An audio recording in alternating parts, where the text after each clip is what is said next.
everybody. Mike Missanelli Show on the air. Well, the Phillies, they close out the Colorado Rockies. And our man, Taijuan Walker, has gotten resurgence in town. The next time he goes out there, he'll get a standing ovation after what he did yesterday against the rock pile.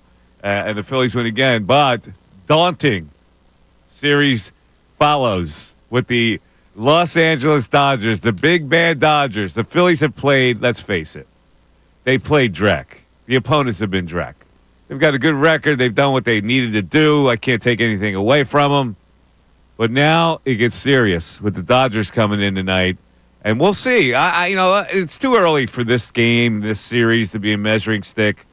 But it'll give you an indication of where the Phils are pitching-wise, because you got Luzardo pitching tonight. Hard-throwing lefty, the hardest-throwing lefty in the league. And the Dodgers have some left-handed sticks. So we'll see what happens tonight. Now, let me move on to the Philadelphia 76ers. There is nothing more exasperating to me than what this Sixer season has been, has become, has continued to be. And now we get word that Joel Embiid in the front office were squabbling about playing time. The front office really wanted him to play. He didn't want to play. He's the one who thought he needed surgery. There is such a disconnect right now between the management of this team and the team they put on the floor. It is absolutely disgraceful. And I got to tell you, if I was a fan in this town, we don't deserve this. We really don't. This is a town that deserves better than what the Sixers are giving them right now. It is disgraceful. And I don't know what else to say about it. From the team they're putting on the floor now, to the fact that they're trying to tank the rest of the season, to this Embiid situation, to the disconnect with Maxey and Nick Nurse saying, I didn't know he was going to be shut down for the season. I just thought, there is nothing that is flowing in this organization. I demand action. I demand it. And people who follow this team, the fan base should be demanding action right now instead of complacency. This is nonsense. They are using you to fiddle around with your team. I've never seen anything like it. I think it's one of the most disgraceful things I've ever seen in this town with this Philadelphia sports scene. Bill Colarulo is with us. Ray Dunn is with us today. I had to get that off my chest. I know nobody cares anymore about the Sixers, but the latest news tweaked me again with this Embiid nonsense. And listen, I told you a long time ago, I had a lot of people telling me that he's really hard to handle. And so if there's a disconnect in the front office, it's like, come on, dude, what exactly is wrong? And now, we have to we don't even know why you need surgery. We haven't even connected the dots of why you need surgery. And they have allowed this thing to happen. And look at it now. I've never seen anything like it. There's a story today that the Sixers, they're going to have the worst differential in history. They had a preseason expectation of 50.5 wins. They are on track now to finish as the NBA's third largest underachiever in the 21st century. They will have fallen short of their expectations by almost 30 wins. It's just, what are we supposed to do? We're supposed to sit here and take this? Bill Colarulo, your thoughts? Yeah, good morning, Mike. Way to start a happy Friday here, talking about the Sixers. No, I had it. I'm sorry. I had to get it off my chest. I can't take it anymore. If we are complacent to this, we are part of the problem. Now, you're right, man. And it's Ray sends us that clip of Shams talking yesterday about the tension between Joel and the front office. And then we hear Nick Nurse saying he wasn't aware that Tyrese Maxey was out for the year. That's not what he was told. He's just out for tonight. And then in that Shams clip, too, what made me even more concerned was he says they hope Joel can play next year. He talked about how there was a more invasive type of procedure that was on the table. They decided not to do it because it would have sidelined him for all of next season, but that there's a chance he could still be sidelined for next season. So we may be dealing with this all summer and into October when the season starts next year as well, not knowing what you have in Joel Embiid. It's bad, man. I mean, there's no other way to describe it. It's bad. And the fact that people have complete apathy towards them makes it even worse. Will changes happen? I guess we'll find out. What do we got? 5 games left of this miserable season? Is that what we have left, Ray? 5? Yeah. Hey, it was nice to see Giannis, though, last night. Oh, the guy you wouldn't trade Maxey and Embiid for? That guy? What a performance, man. First time in NBA history with a stat line like that. Dad, tell them what the numbers were. Go ahead. Tell the people what the numbers were. Let me get the exact numbers. Get the exact numbers out. This is the guy you wouldn't put in the deal. It was pretty impressive. Yeah. Ray, if you have it in front of you, both can you you guys would not put Maxey 35 points, 20 assists, 17 rebounds. My God. 20 assists. He played point guard last night for them. 35, 20, 17. And you wouldn't trade Maxey. You wouldn't throw him in the deal. Embiid and Maxey. Did you revise your opinion about that? Well, the only reason why wasn't that I don't like Giannis as much as the amount of salary you'd have to bring back. I think he gets strapped with even worse salaries around Giannis. No, you would. So now you got Giannis and Paul George. Okay. I'm about to say something here. I have reached the end of the road with Embiid. I don't want to see Embiid back. I'm done. I'm done with Joel Embiid. I'm done with trying to put enough players around him to bring home a championship. I'm done. I can't take the Embiid thing anymore. All right? I'm going to put it out there right there. I can't take it anymore. I'm not going to go through another season where he can't play or he needs another surgery or this or that. I'm done with it. It didn't work, okay? They teased you. They had a mini run. They couldn't get past the second round. He's now 32, going on 42. And the Sixers right now, we are now faced as a fan base with going through an entire rebuilding process. How they're going to do that, I don't know. But it has to start with a new regime. So I got no Embiid. I got no Morey. I got no Elton Brand. I'm washing the whole thing out. And now you got to start all over. I'm going to say something I never thought I would say. I'm going to make people feel better by changing the subject to Taijuan Walker. How about that, Ray Dunn? Let's change the subject to Taijuan Walker's performance. Did you ever think that would make us feel better than what the 76ers are doing? You kidding me with that segue? I brought up Taijuan Walker at the start. I'm just saying. I'm not letting you get away with this. I am not letting you get away with this. No. People care more. I need to hear about Taijuan Walker than they do about the 76ers. I need to hear you on the 76ers on what I just said. Here's the problem, Mike. We've talked about this at length. You can't move Joel Embiid. Are you on board? You can't move him. Are you on board with the premise of starting all over and getting a fire hose through this whole thing? Sure. In this fairy tale land, we're moving on from Joel, we're moving on from Paul George, and we're rebuilding. The problem is that's not going to happen because there's no team in the NBA that's going to take on that contract when they just extended him and he's owed over $200-something million for the next 4 seasons or whatever the hell it is. There's always a team that is teased by what could be. And the Sixers need to take advantage of this with a new regime, a craftier regime than the one that currently runs this organization. I agree with you there. But until that happens, I think what we have from a fan base is complete apathy. I don't think people care right now. I don't want apathy anymore. I am not going to settle for apathy because apathy allows this thing to go on. I need to hear from the people today. I need to hear the anger and the concern about what this franchise has given you this year. That's what I need to hear today, either on the text board or telephone calls. We'll get to Taijuan Walker. We'll get to the Dodgers. We'll get to the Final Four. We'll get to all of that, Bill. But I got to settle this with the fan base right now. We've been complacent too long, and there's no excuse for the fan base to be complacent when even the latest nonsense comes out about Embiid. Their team wanted him to play. He didn't want to play. He thought he needed surgery. The Maxey thing, they don't know if they're going to shut down. The head coach is disconnected or either trying to cover up for the idiots that run his front office. I'm done. This is a call to arms now for the people. And it's either a call to arms or I'm going to be silent for the rest of the show. And you can talk about Taijuan Walker. All right? And you and Ray can have the show. Unless I get response on the Sixers from the people now, I'm out today. They may boycott just so that you're not here. Okay, that's fine. You want to boycott so I'm not here? That's fine. I'll sit here and drink coffee. But I am not taking it anymore, the complacency where we've been beaten down to not caring. 610-632-0975. Mike Missanelli Show continues.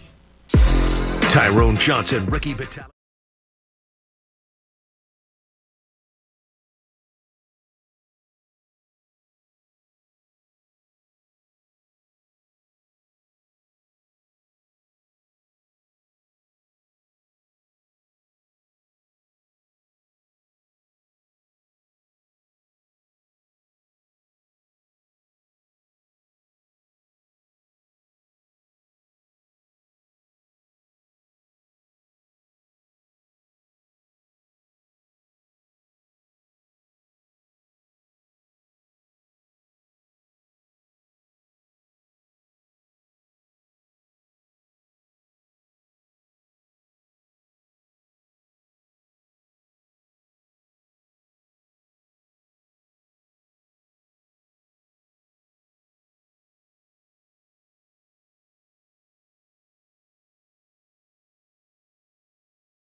All right.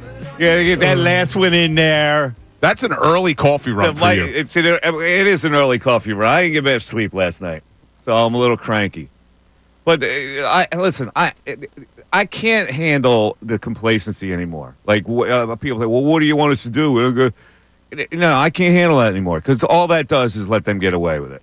You got to put constant heat now. You got to keep complaining about what the hell is going on. This is a disaster that I've never seen. This is an epic proportions disaster, what the Sixers have given this fan base this year. And so to be complacent feeds right into their hands.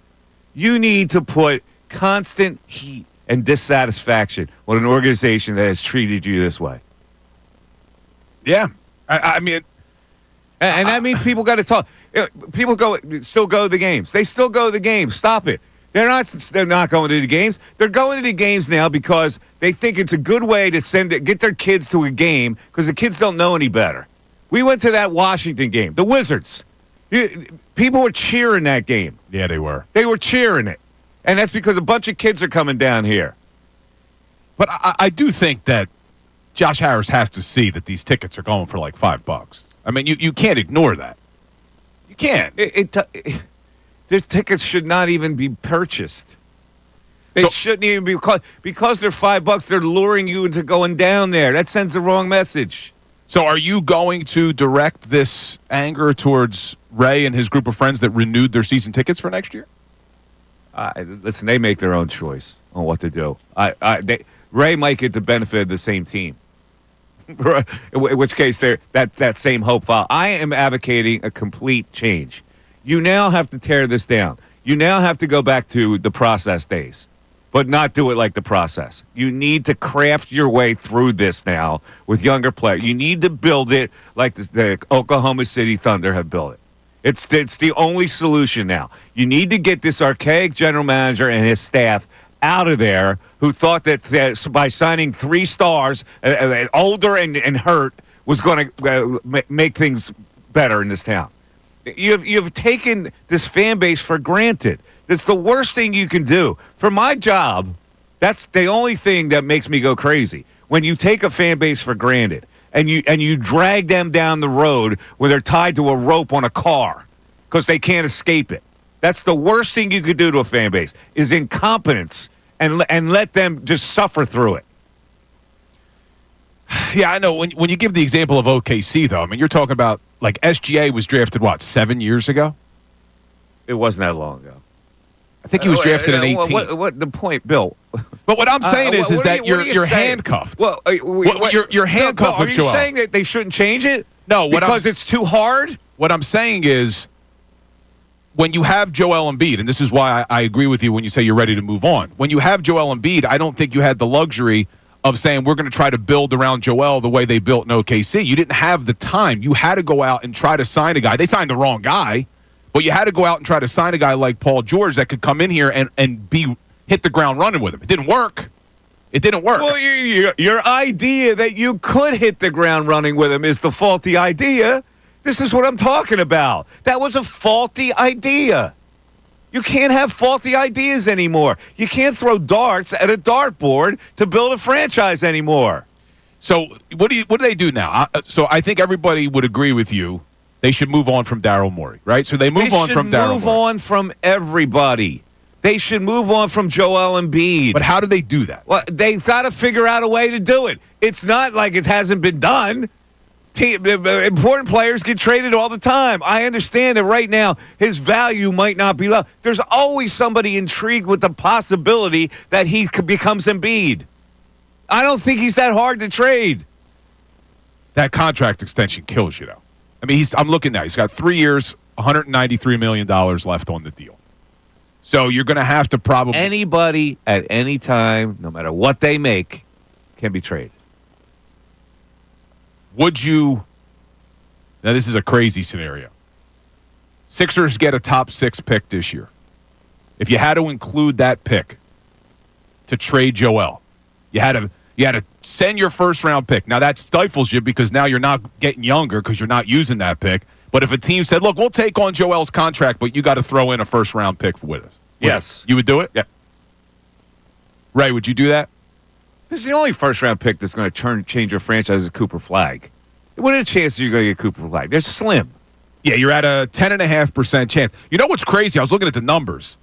There's a higher percentage chance, even right now, the way the lottery goes, that the Sixers would have the 7th pick which would go to OKC. There's a 27% chance the Sixers get the 7th pick. Even where they sit in the standings right now, there's only a 10.5% chance they get the number 1 pick. So it's more than double that you lose the pick than that you actually get Cooper Flagg. You got to start the reclamation project now. Because if you go, we can't trade Embiid, you're only digging yourself a deeper hole. More years are going to be wasted and going away. You have to a reclamation. Is there anybody that thinks this situation, the way the Sixers are now, can be salvaged? I don't think so. Okay. You mean right. Crossing your fingers, coming back with the same team? Exactly. Which is it's fool's gold to think that this situation can be salvaged. That you can bring back the same players. Yeah, fool's gold. You can't do it. So what's the point in delaying a rebuild? Yeah, there isn't any. It's just going to, like you said, it just delays it. So now we go another couple of years without it. And you go through the same frustration. Can you imagine going through another year like this year? And people say, well, if you rebuild, you're going to. Yeah, but you're rebuilding to something. If you come back with the same crew that has frustrated this fan base this entire season, what are you accomplishing? There's no upside to that. At least there's an upside to a rebuild. 610-632-0975. Phillies and Dodgers tonight. We'll get into it. The Phillies go into this series. I don't know if anybody's considered this, but one of their late inning pieces might be blown out. My man has thrown almost 60 pitches in the last 3 days. Jose? Uh-huh. Mike Missanelli Show continues on 97.5 The Fanatic. Fanatic Sports Update. Phillies Dodgers this weekend. I'm Ray Dunn with this Fanatic Sports Update. The 8-0 Dodgers coming to town for a 3-game set with the Phillies this weekend. The reigning World Series champs are fresh off a sweep of the Braves, but will be without Freddie Freeman, who went on the IL with an ankle injury retroactive to March 31st. The Phillies entered tonight 5-1 after a sweep of the Rockies. They won yesterday behind 6 scoreless innings from Taijuan Walker. Walker spoke post-game about the reception from the crowd and how it caused his mom to cry happy tears from the stands. Yeah. She texts me a billion times. Just super proud, super happy. She says up there crying the whole time. So, yeah. Still a good moment for Taijuan Walker as Phil's now 5-1 on the season. As for tonight, it's Yamamoto and Luzardo at 6:45 on Apple TV. Elsewhere, 76ers lost their 10th game in a row last night, falling 126-113 to the Bucks. This comes in a week where it's been announced Joel Embiid will be getting surgery, and it's been reported that Tyrese Maxey will be shut down for the rest of the season. They'll return to action tomorrow night against the Timberwolves. Flyers back in action tomorrow against the Canadians. This update is brought to you by Mercedes-Benz. That feeling of owning your first Mercedes-Benz is hard to believe, but it's real. From the leather stitching to the iconic design, every element of Mercedes lives up to its reputation. See for yourself at your local dealer. I'm Ray Dunn, the home of the 76ers and the Flyers. 97.5 The Fanatic and 97.5thefanatic.com.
what's it called? Mob something. Mobland? Mobland.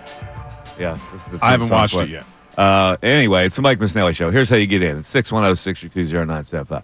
I really need people to talk today. You got to really talk to me.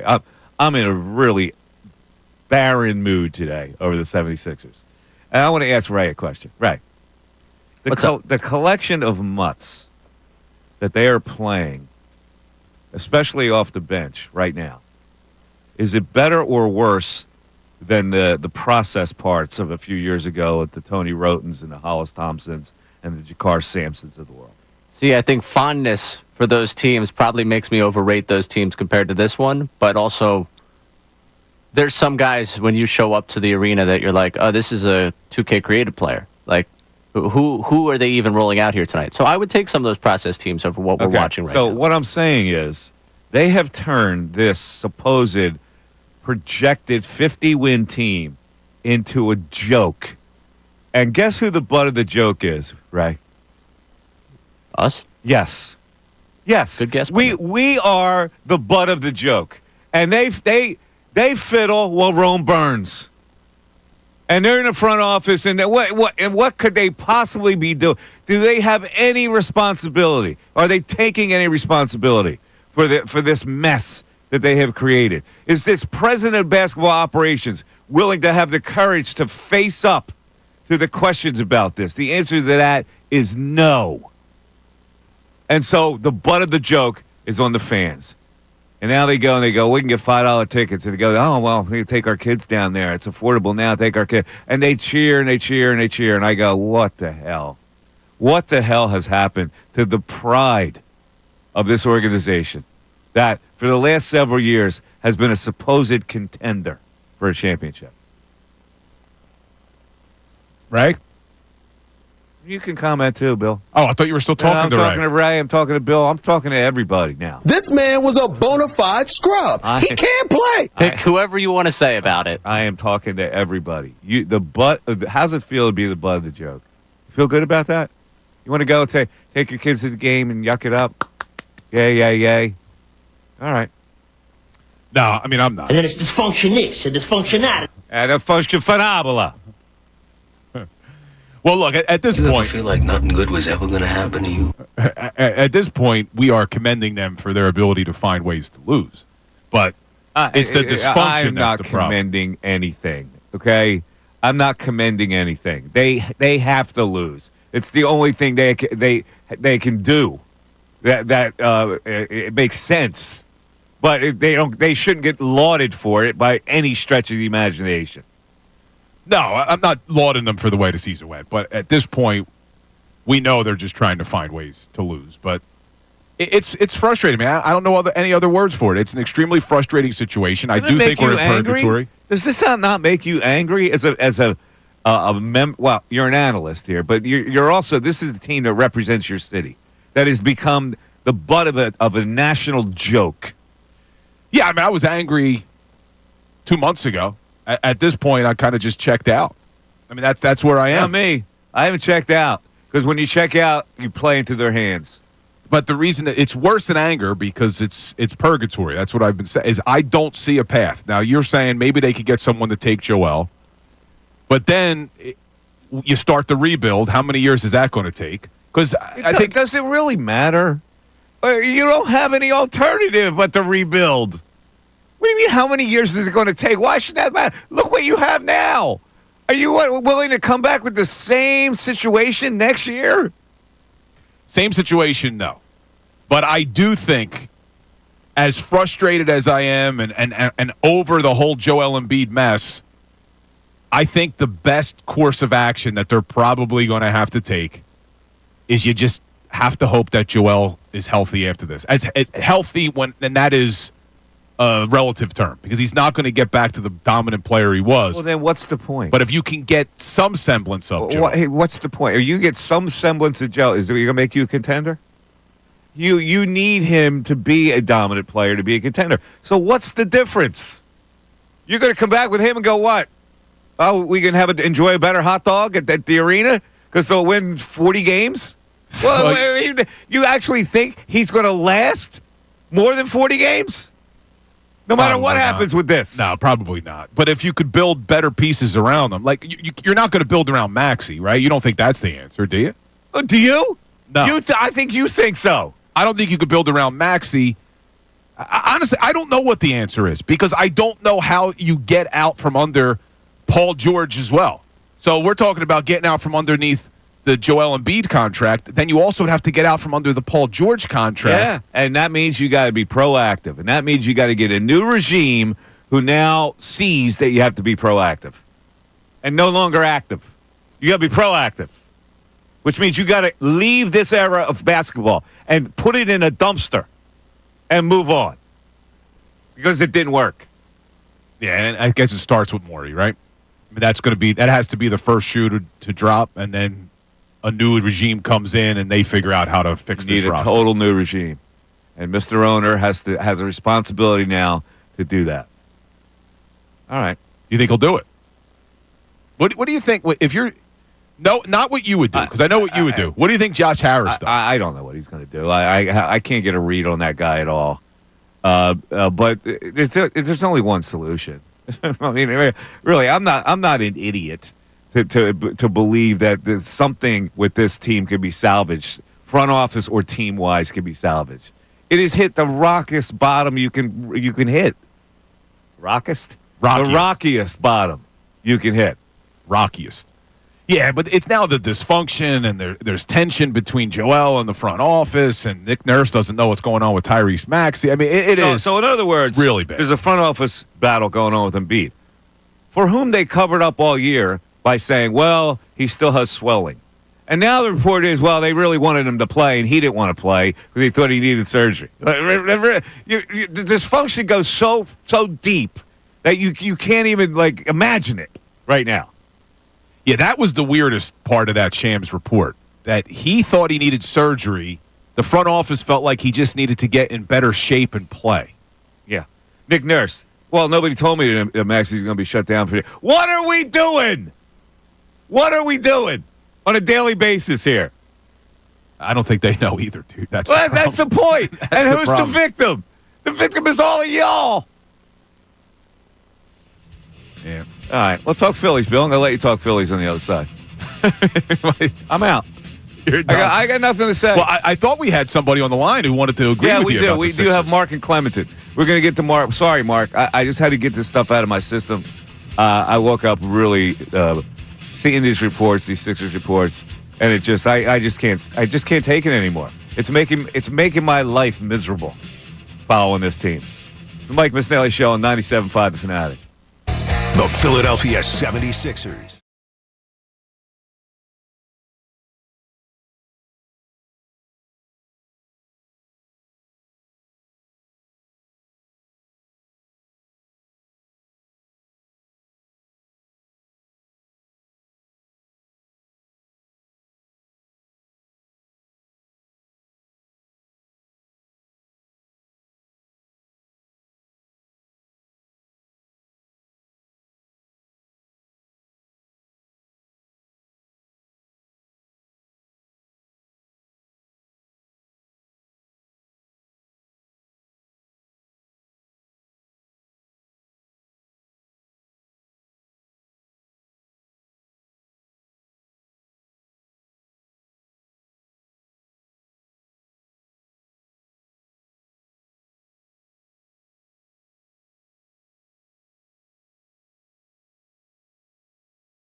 sometimes you got to bleed the noise.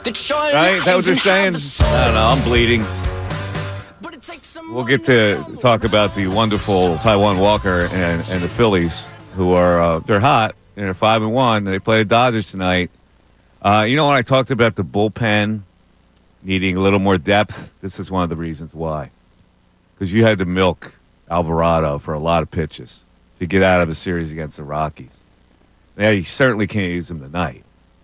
And I don't know how effective he'll be Saturday. But if you use him Saturday, you can't use him Sunday. See, that was problematic. Yeah, he threw, 35 pitches yesterday? Threw a lot of pitches and on the heels of like a 23-pitch outing. So, yeah, it's a shame because now you're going into the Dodgers series. You'd like to have all your bullets, and you're missing a big bullet out of that pen. Now, they also used Romano and Kirkring yesterday. Romano. I know. I'm never going to be able to say his name. Yeah. But I guess, would they be available? Romano. Yeah, I think they're going to have to be available. What were their pitch count? Romano threw 14. Yeah, that's fine. Kirkring threw 16. That's fine. They can use both of them. So they should be available. Yeah. You still have Strom. Now, Strom threw a lot of pitches the day before, didn't he? Yeah. Yeah, it's not ideal. But, all right, we'll see how they work out. But it's going to be an interesting series. See, this is interesting. A good team versus a good team. That's what Philly fans deserve. All right, let's go to the phones. Mark in Clementon's been hanging. Mark, you're on 97.5 The Fanatic. What's up, Mark? Hey, I would say good morning, but, besides the Phillies sweeping the Colorado Rockies, what more do we have to be happy about, right? Yeah, well, we can be happy about the Phillies. They take 2 or 3 from the Dodgers. Sure. That's going to be really happy. It's going to be an exciting weekend for sure. Yep. Do you guys think Howie could take over a manager of the Sixers? Do you think he can work any of his magic and see what we could do here? I mean, all kidding aside, it's a ultimate pie in the face to fans, as you mentioned, and even to the players as well, like Tyrese Maxey as well. You could tell by his body language as this season was going on while he was playing that he was frustrated. It's just an absolute joke that, the process didn't work. It was a failure. I don't care what anybody says because we were supposed to get at least one championship, and we even sniffed the championship game. So, I think it's an absolute, travesty. I don't even know what other words to use. It totally is. This is why I'm glad you're calling, Mark, because you're a fan affected by this whole thing as well. I sit here on my pulpit and bitch and moan about it as an analyst, but I'm talking about a fan base that has been dropped on their head. Yes, exactly. And it's a total absolute joke. Yeah, to sell $5 tickets, and we make jokes with our friends. Oh, we can go to a game and spend $5 and go get great seats. Yeah, ha. Yeah, the joke's on us. The tickets are $3. The joke's on us. So we're going down to see Philip Wheeler. Yeah, like who are these guys? They're pulling guys to the G League. It's an absolute travesty. They need to blow the whole thing up. I do like Nick Nurse as the coach. But at the end of the day, at this point in time where they are and where they sit in the league and where they sit in my eyes as a fan, is I'd rather just clean the slate, start fresh. I don't care how long it takes. I don't need another process type thing. But I want to get some good players around here, some young players around here that can play the game and that are going to be available to play. I can ask you this question. All due respect. What has Nick Nurse done to impress you? He won a championship, I guess. That's not what I asked. What has he done to impress you? I guess nothing really. Okay, so he's getting a pass also. He's gotten a pass all year. Right. He's got to be accountable. And I agree, he's been handed a plate full of doo-doo, for the most part with this Embiid situation. So I can't blame him entirely for everything that's been going on, but not knowing what's going on with players being available, like Maxey, that whole thing, early in the season they weren't what they were now. He had a chance to coach a team that still had some parts on it, and they did nothing with it. No, and you have the squeaky wheel of Paul George here. He's he's got one foot out the door. He's trying to collect paychecks. He's not as impactful as he used to be in his younger years. And they grabbed him maybe just to fill seats. Because they knew this season was probably going to be, a long run. And if we have Paul George and Tyrese Maxey, maybe we'll sell some tickets. Maybe we can make a little run. And, that backfire on them as well because now he's out. So I don't understand what their end game was with this whole thing. And, Embiid definitely does not get off the hook because he should be in better shape coming into every season. Healthy, him playing in the Olympics, not sure if that really impacts going in this year or not. That was a him thing.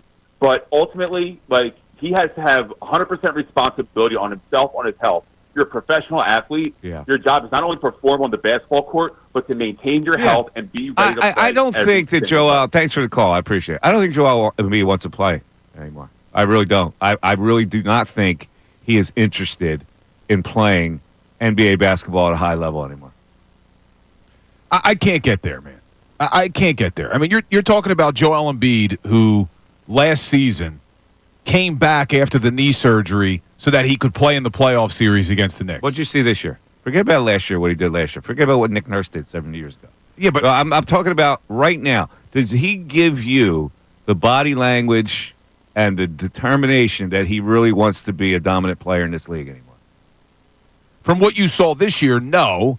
But how much of that was because he felt that the knee wasn't healthy? And how much of it was, I've done what I've needed to do. I got this big contract. I got a family now. I won an MVP. I played in the Olympics. I'm good. How much of it was that? I can't jump to that conclusion. Can't? I can't. I can't say that Joel doesn't want to be an NBA player anymore. I can't get there. No, I'm not saying he doesn't want to be an NBA player. I'm saying he doesn't want to be an NBA player like Giannis does. I don't know, man. I need one. I got to see what happens this coming season, next year. Because how much was this? I know we didn't love the fact that he went and played in the Olympics and then allegedly came to camp and he was out of shape and all these things. That doesn't bode well for how I feel about Joel. But we still are a year removed from him battling back from a knee surgery they didn't have to do. And you could tell he wasn't 100% in that Knicks series, and yet he still dominated from a scoring perspective. And we were 2 years away from him going completely belly up against the Boston Celtics. Yeah, that was tough. That was tough when they were up 3-2. So pick one. Pull one lever, Bill. Look, he's been disappointing in the postseason at times. I agree. But, and I can't believe I'm the one saying it, but I'm giving him the benefit of the doubt if he wasn't healthy this year. I mean, he did have to have a surgery now. He did? They don't even know. Yeah, it's been 6 weeks now. All of a sudden, he needs the surgery. They don't even believe he needs the surgery. If there's a rift in the front office because they wanted him to play because they thought he could play, and he didn't want to play because he thought he needed surgery. Yeah, I don't know. I just can't get into his... I'm done believing, Bill. I'm done believing in the positive narratives that you're trying to throw out. 610-632-0975. Mike Missanelli Show continues. Fanatic Sports Update. Phillies Dodgers this weekend. I'm Ray Dunn with this Fanatic Sports Update. The 8-0 Dodgers coming to town for a 3-game set with the Phillies this weekend. The reigning World Series champions fresh off sweep with the Braves, but will be without Freddie Freeman, went on the IL with an ankle injury. Phillies entered tonight 5-1 after sweep of the Rockies. They won yesterday behind 6 scoreless innings from Taijuan Walker. Walker spoke post-game about the reception from the crowd and how it caused his mom to cry happy tears from the stands. Yeah. She texts me a billion times. Yeah, just super proud, super happy. She says up there crying the whole time. So, yeah. Feel good moment for Walker to start his season. The Phils now 5-1, and tonight it'll be Yamamoto versus Luzardo on the mound at 6:45 on Apple TV.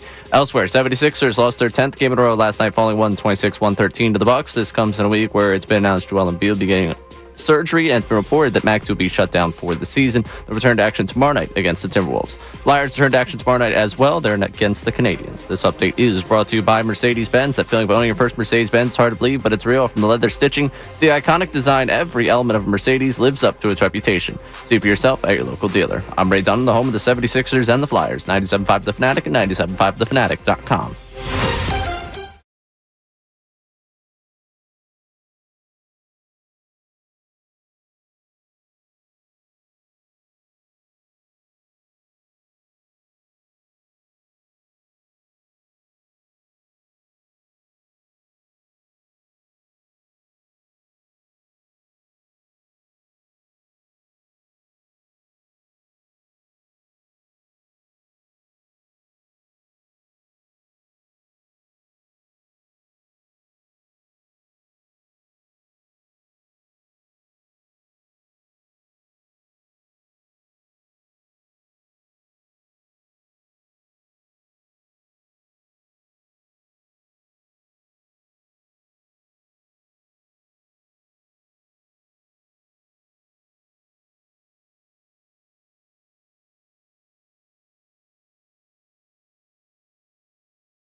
All right, 10:55, Mike Missanelli Show. So yesterday in the ball game, I tell you what else hurts me in the heart: bad baseball. Like watching the Colorado Rockies and Washington Nationals literally hurts me in the stomach. Mickey Moniak, baby. Yeah, whether it's missing a cutoff man, like let's look at what happened in the bottom of the 8th inning to the Colorado Rockies. Now it's 2-0. The game's still, in question. Schwarber, they scratched out a run. Schwarber hits a home run. They got 2-0 lead. Schwarber hit a bomb. Yeah. Bottom of the 8th. Kepler strikes out looking. Castellanos grounds out to the shortstop. You got 2 outs. What happens next? They walk JT. He walks Real Muto. Yeah. Real Muto steals second base. Then he gets to third on a pass ball by Stallings after Stott had walked. Now it's first and third. Now what happens? Trying to remember. A wild pitch. Is that what brings home a run? A wild pitch brings home Real Muto. That's right. Stott gets in the scoring position. They walk Marsh. Finally, they got to go, I got to get this guy. So they got to take out Kinley, and they bring in Vodnik, the KGB guy, and he gets out of the inning. 3-0 now. Bad baseball. The difference between 3-0 going into the 9th inning and 2-0 is large. Well, it turned out to be large, too, Yes. with Alvarado on the mound. Well, exactly. And so they are managed to wriggle out of that inning because, again, the Rockies can't get a big hit.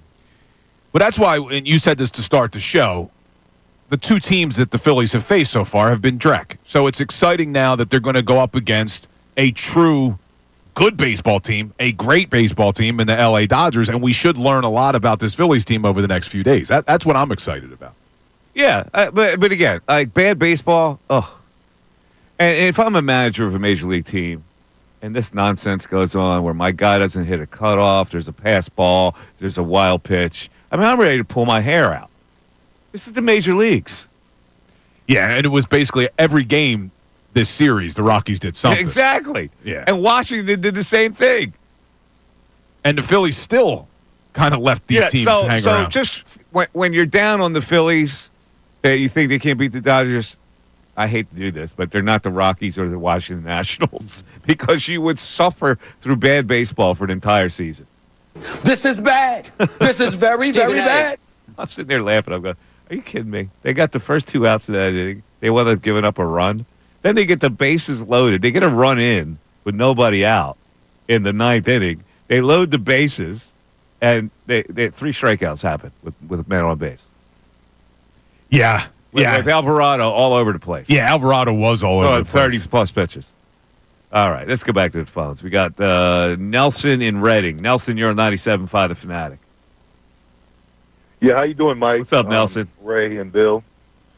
Yeah, I'm out on the Sixers, and I've been a fan my whole entire life. It's like the best way to describe it is like being in a relationship with a girl for a long time, right? All your friends and your family are telling you she's no good for you. I mean, you catch her cheating, she mistreats you, and what do? I love her, though. I love her. I'm not going to leave her. I'm out. I'm done. I can't take it. It's not good for my overall well-being. I'm a basketball guy first and foremost. I like football. I like baseball, but I love basketball. I can't even enjoy the team. Look what they have done to you as a fan. Look at it. And they did it before this collapse. Look what they did to you. They got a 34-year-old free agent who was supposed to transform him, and he just showed no interest in playing. He stuck it right up your keister. Transform him to what? What are you That's what I mean. He laughed and stuck it right up your nose. And then he does well, I'm not going to do my podcast anymore because I'm going to get serious about ball. Yeah. Are you serious? Like, man, listen, I'm out. I'm serious. I'm out. Like, they can do whatever they want. They're not getting no money from me. You know how many pair of shirts, sweaters, socks, boxers, hats, gloves, Sixers apparel I have? It's sad, man. All right, listen, this is what I want to hear. I want to hear anger. I don't want to hear complacency. I appreciate it, Nelson. Mike, you're not alone. All right, man. Because complacency doesn't make change. Anger makes change. And if this owner can feel the anger of a fan base, maybe he does make change for the better. It's 11 o'clock. It's the Mike Missanelli Show. You're listening to 97.5 The Fanatic, WPEN HD1, Burlington, Philadelphia, a Beasley Media Group station broadcasting live from the Comcast Business Studios, powering possibilities. That's like a prayer. Well, now you have it. What's that prayer? God grant me the strength. What is it? What's the prayer? I have to look it up. I know what you're talking about. You know that prayer that everybody got me? Or the things I can't change? The wisdom to know the difference? Like whatever it is. You know here it is. It's the serenity prayer. The serenity prayer. Go ahead, give it to him. Grant me the serenity to accept the things I cannot change, the courage to change the things I can, and the wisdom to know the difference. The courage to change the things I can, Bill. That's what I'm asking from all y'all today. Yeah, you're courage, not the serenity to accept the things you hide can. behind the wall like you're trying to do. But maybe I'm not doing that anymore, Bill. Okay, the courage to what is it again? The courage to change the things I can, the wisdom to know the difference. Right, and I got the wisdom to know the difference, Bill. Do you? Maybe not. Maybe not, because I feel you're like still in on it. No, no. I feel like I'm more at the front of the prayer. The serenity to accept the things I cannot change, because I don't think you can change what's going on right now. You're serene right now about this situation. That's good to know. I just don't think it's going to change. Right, you serene as you've been paying money for tickets up there? I am not serene. Serene is not the word I would use. No, that's the wrong word. But do you think there's a lot of changes that can be made with this personnel, Ray, in this roster? No. I think maybe you get out from the Paul George deal if you really try your best on that one. I just think it's a really hard sell for a 31-year-old knee problems that's going to have surgery to tell a team, hey, we gave this guy an extension. We're going to trade him to you. He's now Nothing is ever impossible, Ray. That's a really good thing to put on a T-shirt. If we have learned something through history, it's that anybody could be killed. That's from The Godfather. Right? That's when they were going after Hyman Roth. Difficult, not impossible. Remember? I do remember. All right. I do. We'll see. Look, 5 games left, and I would hope you're going to get an answer soon from Josh Harris if they move on from Daryl Morey or Nick Nurse. It should have been done already. I got to be honest with you. It should have been done already. There's no reason to wait till the end of this season to do it. So what does it mean? Does it mean he's going to let this regime now go through the draft? I guess. Well, that's what I think. So if this regime goes through the draft, are they going to stay? Yeah, probably. That's why it had to be done now. All right. The draft is June 25th. Uh-huh. So there's 5 games left. If they were to make a move before the end of April, I guess that would still give a new regime time to prepare for the draft. Uh-huh. Look, I talked about this last week. You look at what the Flyers did. In a season where the Flyers were expected to lose, they still moved on from their coach because they didn't think he was doing a good enough job. But what the audacity of this front office guy who doesn't think he needs to be responsible to talk about what is going on here? Like he could just hide in his front office? Like the gall, the unmitigated gall to leave your fan base hanging like this. Yeah, that throws salt in the wound with what's going on that we haven't heard from anybody. I mean, we did hear from him the day of the trade deadline, and he admitted to you that going with the old role players was probably a mistake. He didn't admit enough. I got news for you. 610-632-0975. What's the text board saying, Ray? A lot of people disappointed. A lot of people. That's here.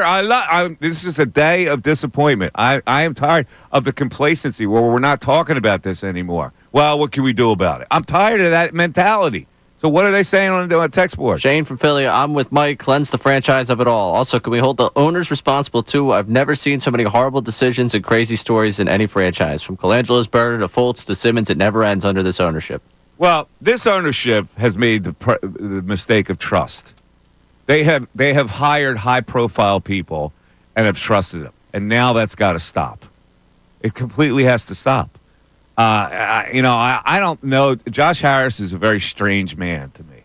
And nobody can really get a beat on him. I don't know if he knows what he's doing or he's relying on wisdom of others around the league. Say, hey, Daryl Morey, you should hire him. He'll turn your franchise around. He's got to step up now and see it.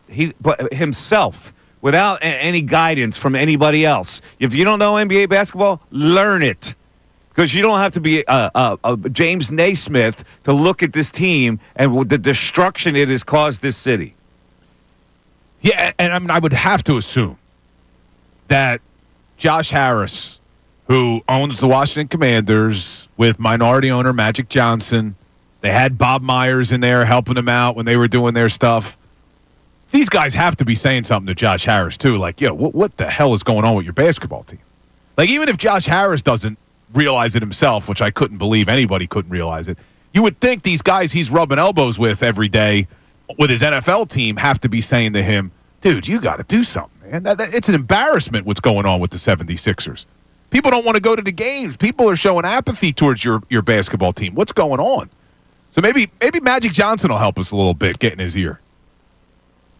Yeah, I'm not counting on Magic to transform the 76ers.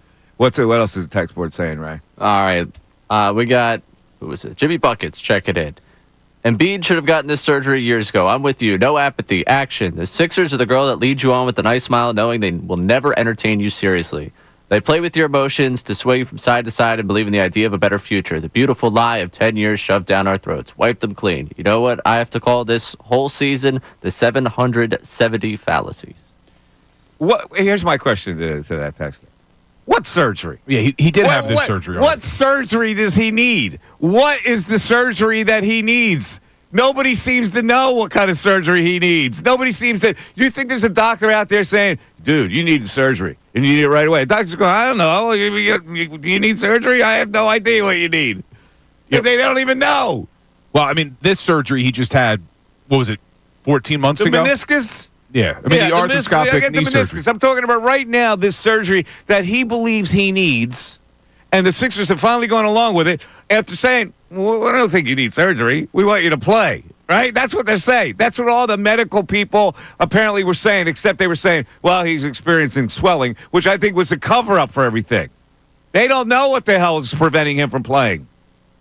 Yeah, they're just going in, I guess. Is it more, you think it's exploratory, trying to figure out what's going on? I don't know what they're doing. I think they're just doing it because he wants to do it. If it was medically necessary, don't you think they would have done this a long time ago? No, but this is where, though, I have to stick up a little bit for Joel. Who wants to get a surgery just for the hell of getting the surgery? Like, of course, he legitimately thinks he needs it. It takes him off the hook. It doesn't. That's not why he's doing it. It takes him off the hook. He goes, well, I'm not playing well because I must need surgery. The medical staff, had they said that he needs surgery?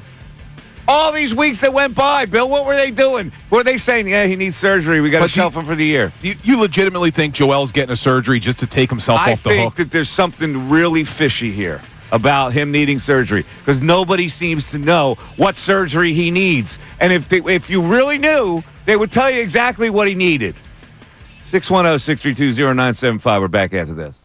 We want to hear from you, so text us at 610-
this Sixer news has triggered me. I'm furious. And I believe a fan base has to be furious to help precipitate action.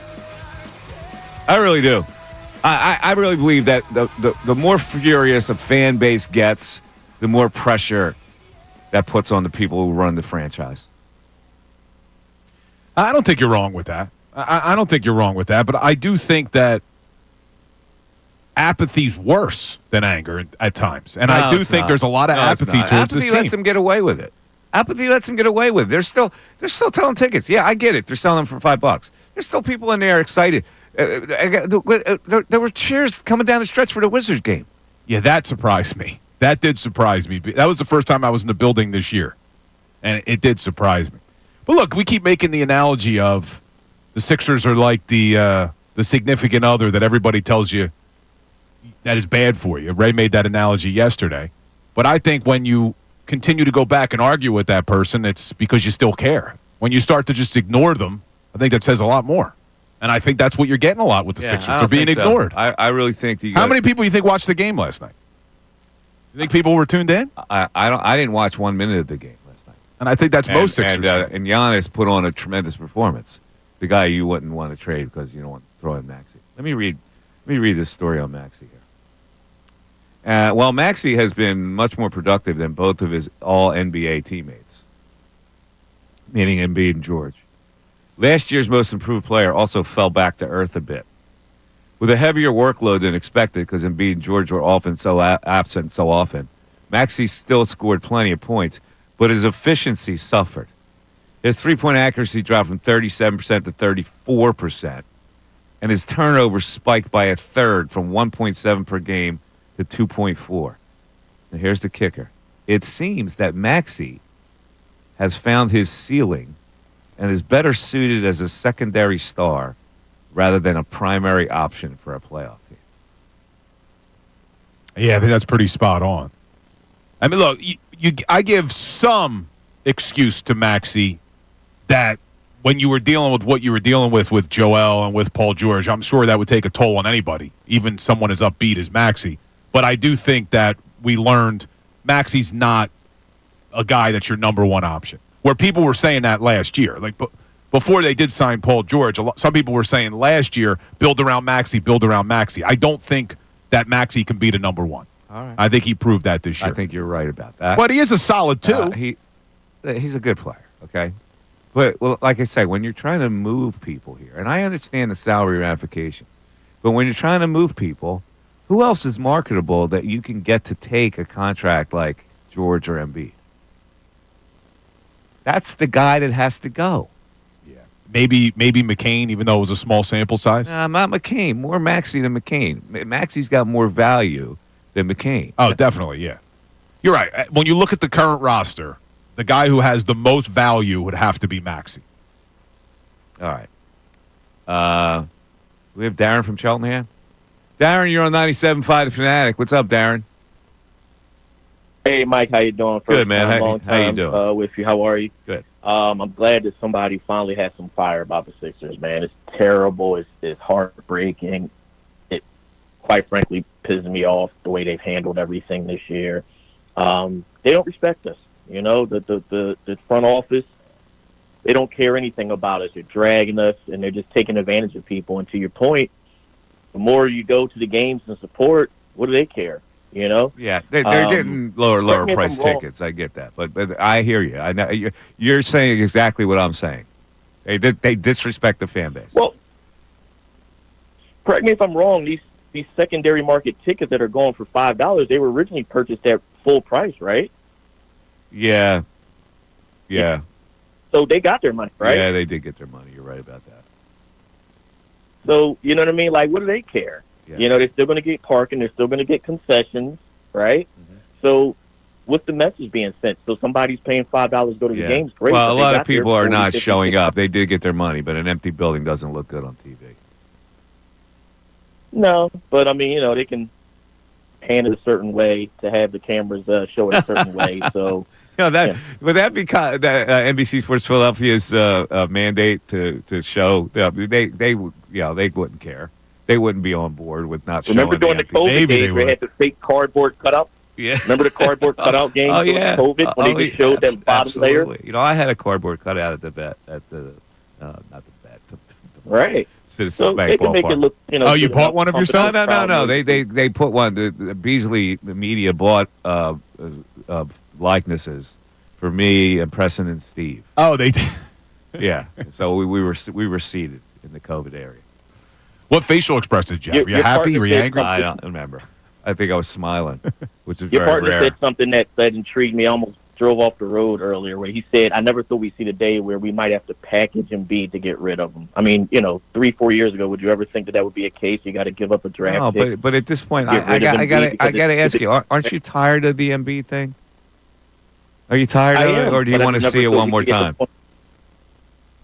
I'd rather see him medically retire and just move on. Yeah, wow, that's interesting. Medically retire. That's I not gonna appreciate the call, Darren. See, Darren gets it.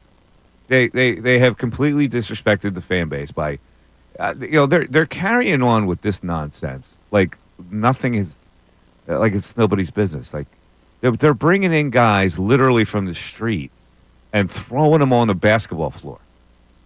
I have never seen anything like this in my life. Who's this guy they threw on the floor at Castleton last night? I don't even recognize any of these names. What the hell are we doing? Well, they're trying to lose, Mike. 632-0975. Mike Missanelli Show continues. Fanatic Sports Update. Phillies Dodgers this weekend. I'm Ray Dunn with this Fanatic Sports Update. The 8-0 Dodgers coming to town for a 3-game set with the Phillies this weekend. The reigning World Series champs, fresh off a sweep of the Braves, but will be without Freddie Freeman when the IL with an ankle injury. The Phillies enter tonight 5-1 after a sweep of the Rockies. They won yesterday behind 6 scoreless innings from Taijuan Walker. Walker spoke postgame about the reception he got from the crowd, how it caused his mom to cry happy tears from the stands. Yeah. She texts me a billion times. Yeah, just super proud, super happy. She says she's up there crying the whole time. So, yeah. A nice moment for Walker to start his season. The Phillies now 5-1, and tonight it's Yamamoto versus Luzardo on the mound, 6:45 on Apple TV. Elsewhere, the 76ers lost their 10th game in a row last night, falling 126-113 to the Bucks. This comes in a week where it's been announced Joel Embiid will be getting surgery, and it's been reported that Maxey will be shut down for the season. They'll return to action tomorrow night against the Timberwolves. The Flyers also back in action tomorrow night against the Canadiens. This update is brought to you by Rapid Radios. Rapid Radios instant push-to-talk walkie-talkies offering national LTE coverage. For a limited time, go to rapidradios.com now for 60% off and free UPS shipping. Add code radio and get an extra 5% off. I'm Ray Dunn, the home of the 76ers and the Flyers. 97.5 The Fanatic and 97.5thefanatic.com.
You know, Bill and Ray, under normal circumstances, there would be all kinds of text messages saying, "You guys need to apologize to Taijuan Walker for ripping him." But most of the fans go, "Nah, I can't go there yet." But yesterday, I said I expected 3 scoreless innings from him, and then I bumped that up to 5. To 5, and he went 6. He got 6 in. How about that? Honestly, I was happy for Taijuan Walker. Oh, look, Bill was happy for him. I was, man. It has to be hard. Look, sometimes we forget that these guys are human beings. I mean, he got booed unmercifully on opening day from the zone, and it was cool. His mom was there. But look, I do want to say this. As happy as I was for Taijuan Walker, let's not act like the guy was throwing some great stuff. I mean, he was playing. He was pitching against the Rockies. He threw a lot of off-speed stuff yesterday, and his splitter played. That's a bad team. Yeah, it's a bad team, but that's all you need. Like you just need a couple of good starts from him, and then hopefully Rangers healthy to come back. Well, when will he pitch next? He will pitch against the Atlanta Braves next. Will he? Because isn't there a off day built in there? They got him on the schedule. So there's Luzardo, Nola, Sanchez against the Dodgers. And in Atlanta, Wheeler, Walker, Luzardo. And then he's slated to have another start against San Francisco Giants after the Cardinals come in. Or after they go to the Cardinals. And then hopefully would Ranger be back by the time his next start would be? I don't know. This Ranger thing is a little hairy for me, Bill. It's lingering, isn't it? Yeah, well, you were nervous a little bit in spring training. Very nervous. Velo was very down. nervous with this guy. But, hey, look, Taijuan, happy for him, gave you what he needed to give you.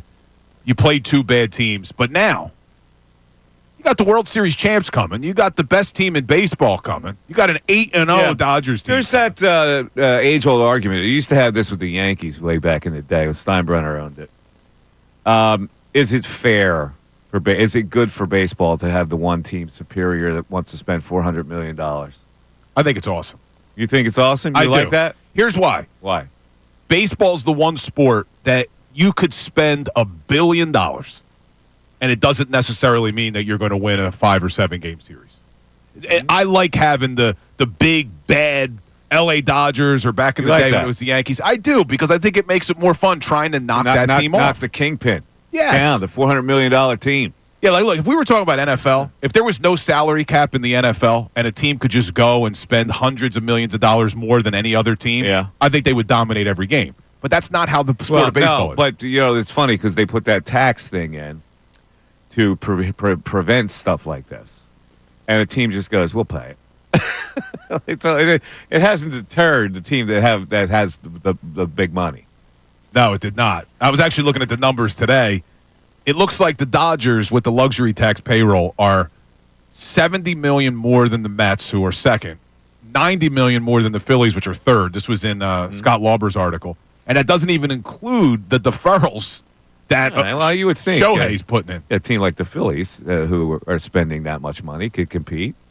Just because the Phillies are third, it's not like they're at the bottom. No, the Phillies should be able to. So they should be able to compete with the Dodgers. What are you seeing in this series? What are you feeling? I'm thinking the Dodgers take the series. I think it's going to be 2-1? 2-1, yeah. That's what I'm thinking. Well, I just want to see. I'm a little nervous about the bullpen today because, like you said, Alvarado, he's not available. But I want to see what Luzardo does against a good lineup because I was excited about him. We've talked about it a lot leading into this season, that was a big acquisition for the Phillies, even though a lot of people feel that Dombrowski didn't do anything. Luzardo could be a great addition. I want to see what he does now against this Dodgers lineup.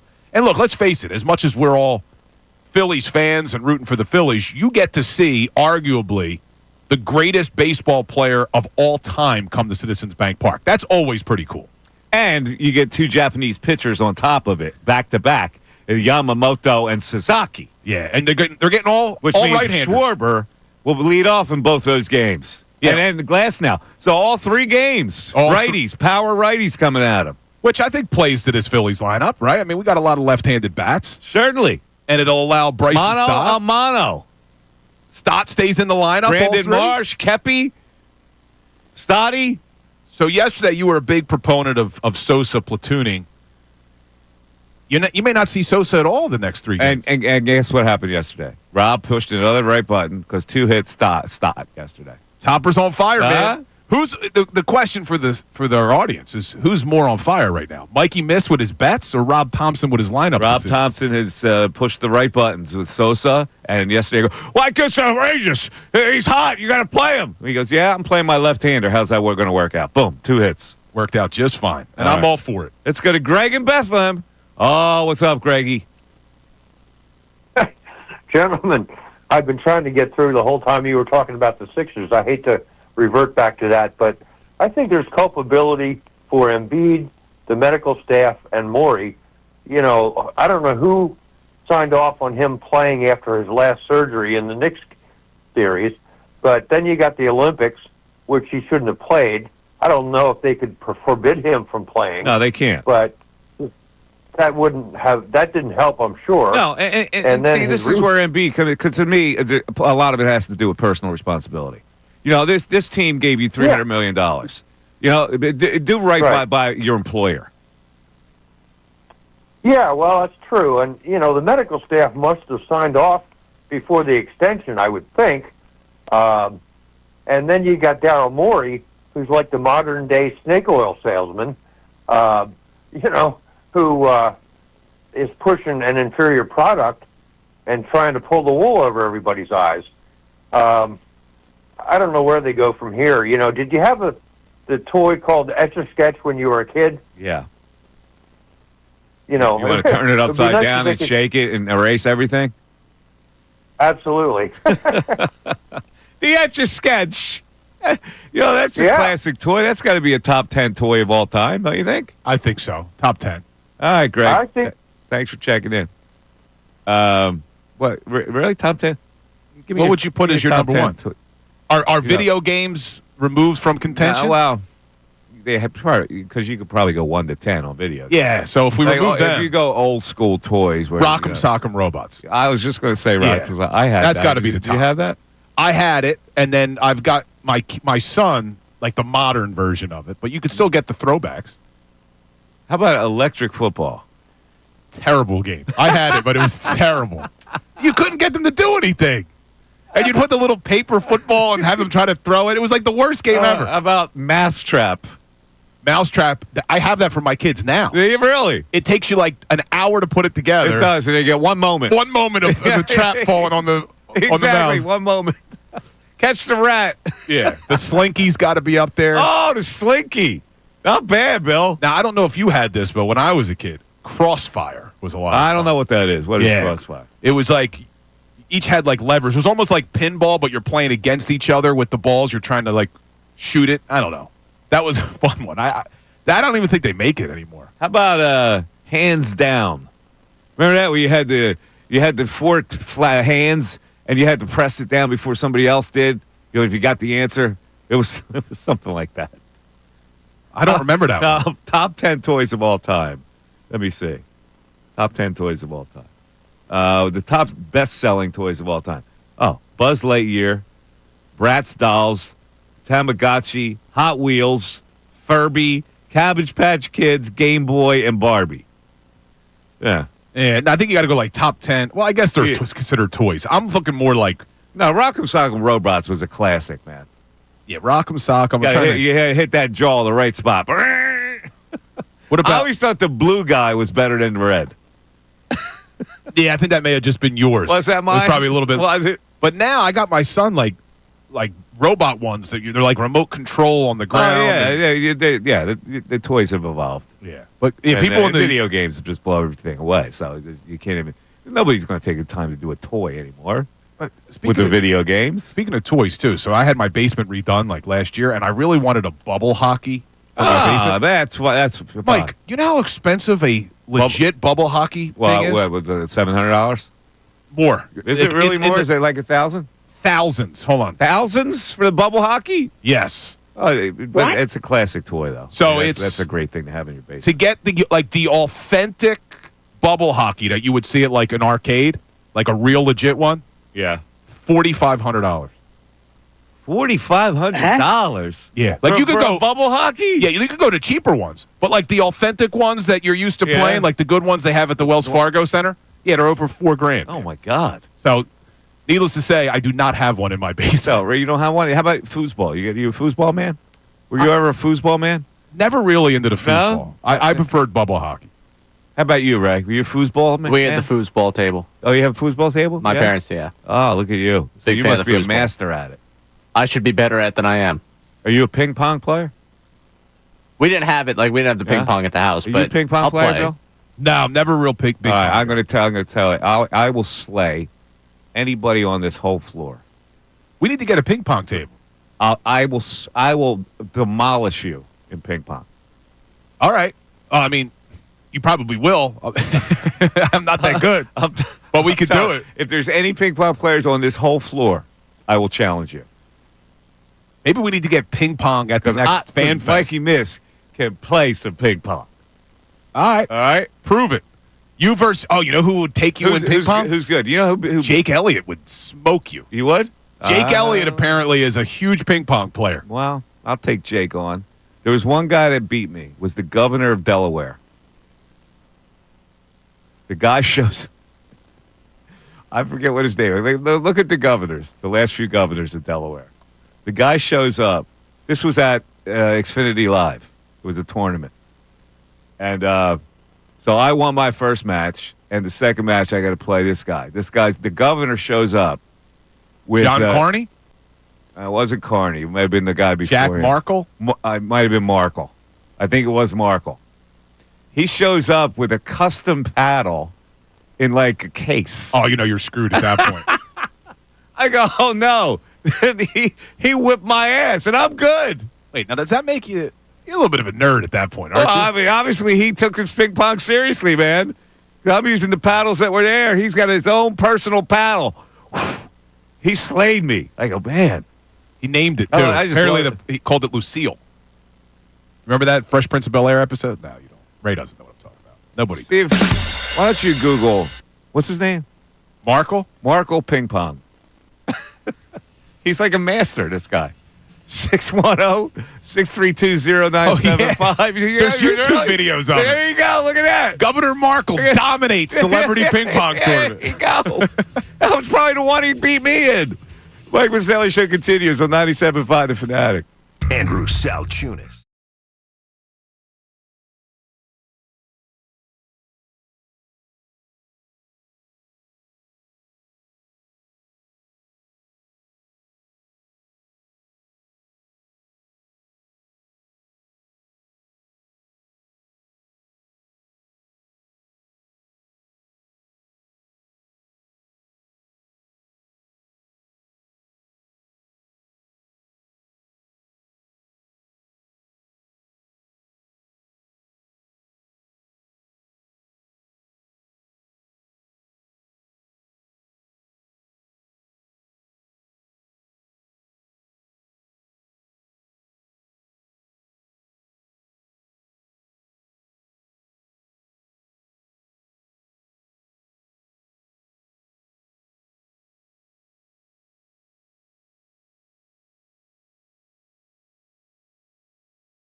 41, Mike Missanelli Show, 97.5, The Fanatic. Big story in The Athletic on, it's The Athletic. So, Sando, who's he wrote for NFL.com? I think that was The Athletic. Was it The Athletic? It was The Athletic. Oh, it was The Athletic. Okay, he had some thoughts on all these teams. He gives the Eagles very little margin for error here. They added $13.9 million in salary. They lost $77.7 million, which was the fifth most. Differential is the 31st in the league, a minus 63.8. Yeah, they shed a lot of salary, man. Yeah, the departures put Philadelphia in a position to land 2026 compensatory picks in the third, fourth, and fifth rounds. Additional opportunities to supplement a roster that is highly talented but also highly leveraged. One executive said the following, quote, they have so much money guaranteed in their future. Their margin for error is small from an injury standpoint. They won that bet last year, but what are the odds of them winning that bet again next year? And that's why I go, I'm feeling a little bit of a drop-off here. However, in Vegas, the win total is tied for first in the league, Bill. 11.5. Yeah, they're still a really good team. I mean, we've talked about this with, even if they take a step back, which you expect with all the players they lost, as Jeffrey Lurie said, last year's team, best team ever in NFL history. Now, I don't know if I'm going that far, but you don't have to have that level of dominance to still be an extremely good football team. But this article does make a really good point. I mean, 2 years that the Eagles went to Super Bowls, 2022 and now last year, they were extremely healthy. In the NFL, some of that is luck. A lot of that is luck. If they don't have as much depth this season with letting all these guys walk, injuries could really derail this season. They got to make sure they stay healthy. All right. 610-632-0975 is how you get in. I know we got some texts we have to go over.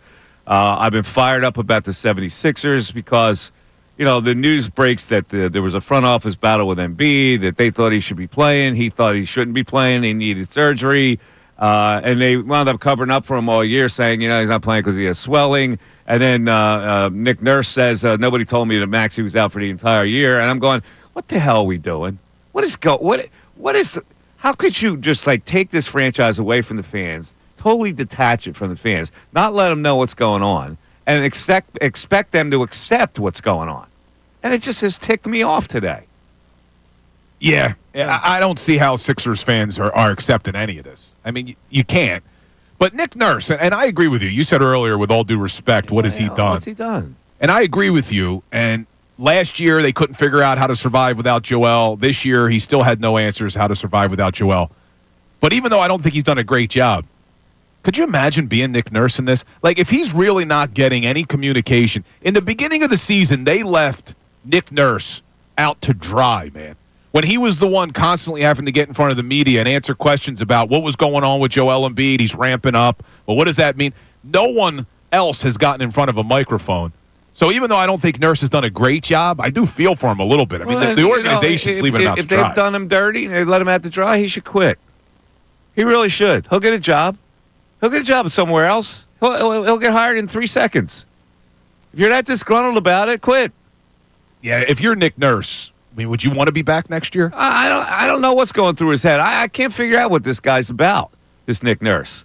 All I know is that, Doc Rivers got pounded in this city. Daily got pounded. This guy, nobody says boo about him. Yeah, I know. Nobody says boo. Yeah, now you look at 2 seasons of Nick Nurse and you compare it to Doc Rivers. I never thought I'd say it. I think Doc Rivers did a better job. He was a better coach. Yeah, he was. Would you question Pop, Ray?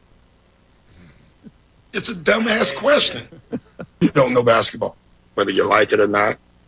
Yeah, he just rubbed the media the wrong way. That's what he would do. And you're right. Nick Nurse placates him. He doesn't say anything, really. But he does placate him.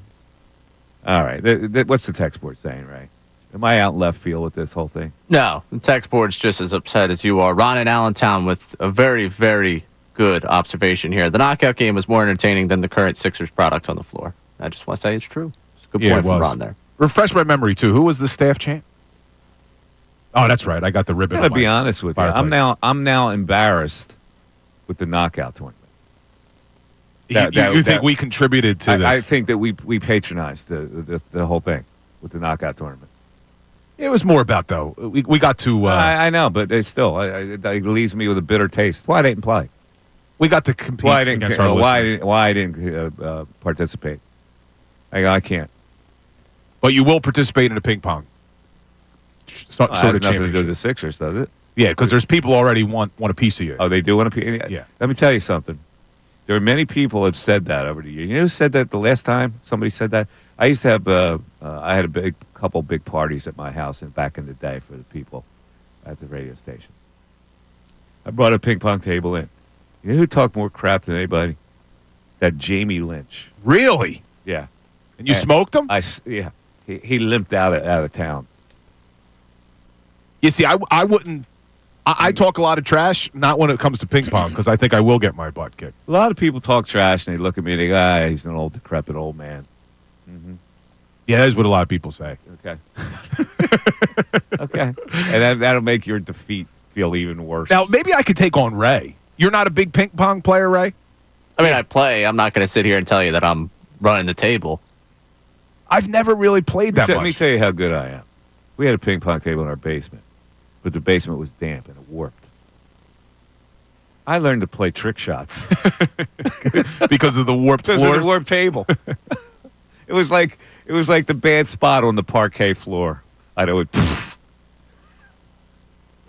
I don't know if that hurts you, though, if we have a flat surface. No. Believe me, a flat surface makes me better. We got to get one of these like ping pong based bars in on this. That's How what come we gotta don't have a ping pong table here? We get that shuffleboard. The shuffleboard table. Nobody plays that shuffleboard. Get the ping pong table in. Yeah, no one does do the shuffleboard. Yeah, that's that. Yeah, I used to play shuffleboard at the Puss in Boots Tavern in Fairless Hills, PA. Yeah, you pay for money? Oh, the drafts for 25 cents. Now, used to play in the basement of the Jug Handle Inn over there. The Jug, huh? The basement. What are we doing in the basement? They got the shuffleboard down there. What, they got a bar down there? Yeah, the shuffleboard down there. In the basement? Yep. It's a good spot. The pub? Not the pub. Oh. The Jug Handle. Oh, the Jug. Oh, the Jug. I've been to the Jug Handle. Yeah. They get the wings there, right? Yeah, good wings. Yeah. All right. 610-632-0975. Guess what's coming up at noon? Good news at noon.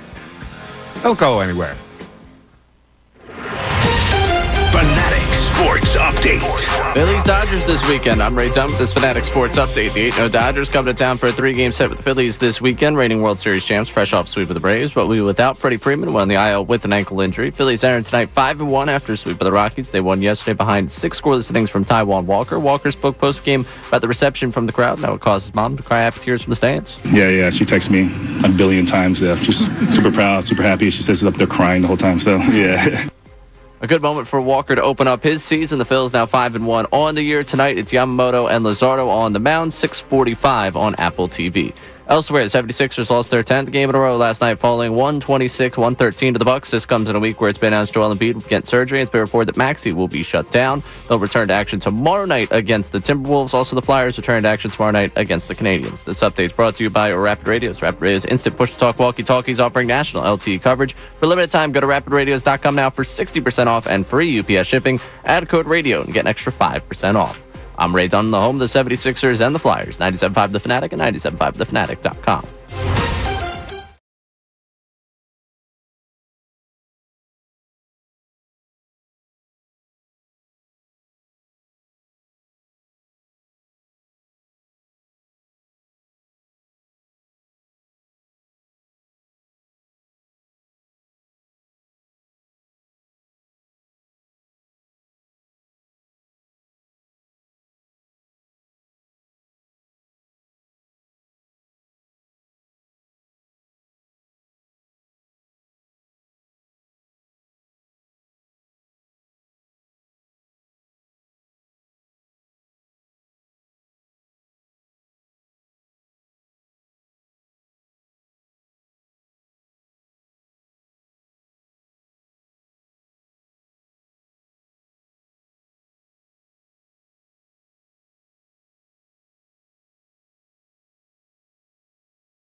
Phillies facing the two Japanese righties first two games of this series. It got me thinking. It's a good thing those guys got in before the tariffs hit. But I'm bumped. No, I'm Hit being, it, Ray. I'm being serious. Now, I need to know the answer to this. The future players from Japan, will they come with a tariff? They're Japanese imports. Will they have a tariff? Will Japan have to pay a tariff for importing for the baseball players? For importing players? Has anybody explored that? Ray, can you look into that and get us an answer? Sure. Oh, I'm dead serious. Is there's going to be any ramifications? It's a Japanese import of goods, isn't it? No, it's a human. Well, it's a goods. human being. It's goods. It's a human being. But a human being could consider goods. You'd have to ask the Trump administration. Would they tax that? Would they tariff that? Well, if they could, it would be a benefit to the Phillies because both these guys are pretty damn good. But would it even matter with the way the Dodgers spend money? But suppose other Japanese players, the Dodgers don't have, exclusivity on Japanese players. A lot of Japanese players around in baseball. Yeah, but it makes a lot of sense. I mean, if you're a Japanese player and you had your choice, if all things equal money-wise, I'd want to play in L.A. You're closer to home. And Seattle's a good Asian community as well. There's a lot of cities with good Asian communities. So, like Boston, you could do that as well. A couple Japanese players have signed up there. But I asked that question half seriously. I wonder how many people rushed to buy cars yesterday before midnight. Yeah, I don't know what. Until that, because those prices had to go up after midnight. Yeah, thankfully I'm not in the market. Well, let me ask you guys, we're talking about Japanese players here. Mm-hmm. I mentioned earlier that Ohtani, arguably best baseball player we've ever seen. You get to see him at Citizens Bank Park for the next 3 days. Who's the best player from an opposing team, any sport, that you ever saw in person? Willie Mays. You got to see Willie Mays? Yeah. I told you that story. Well, I was a kid.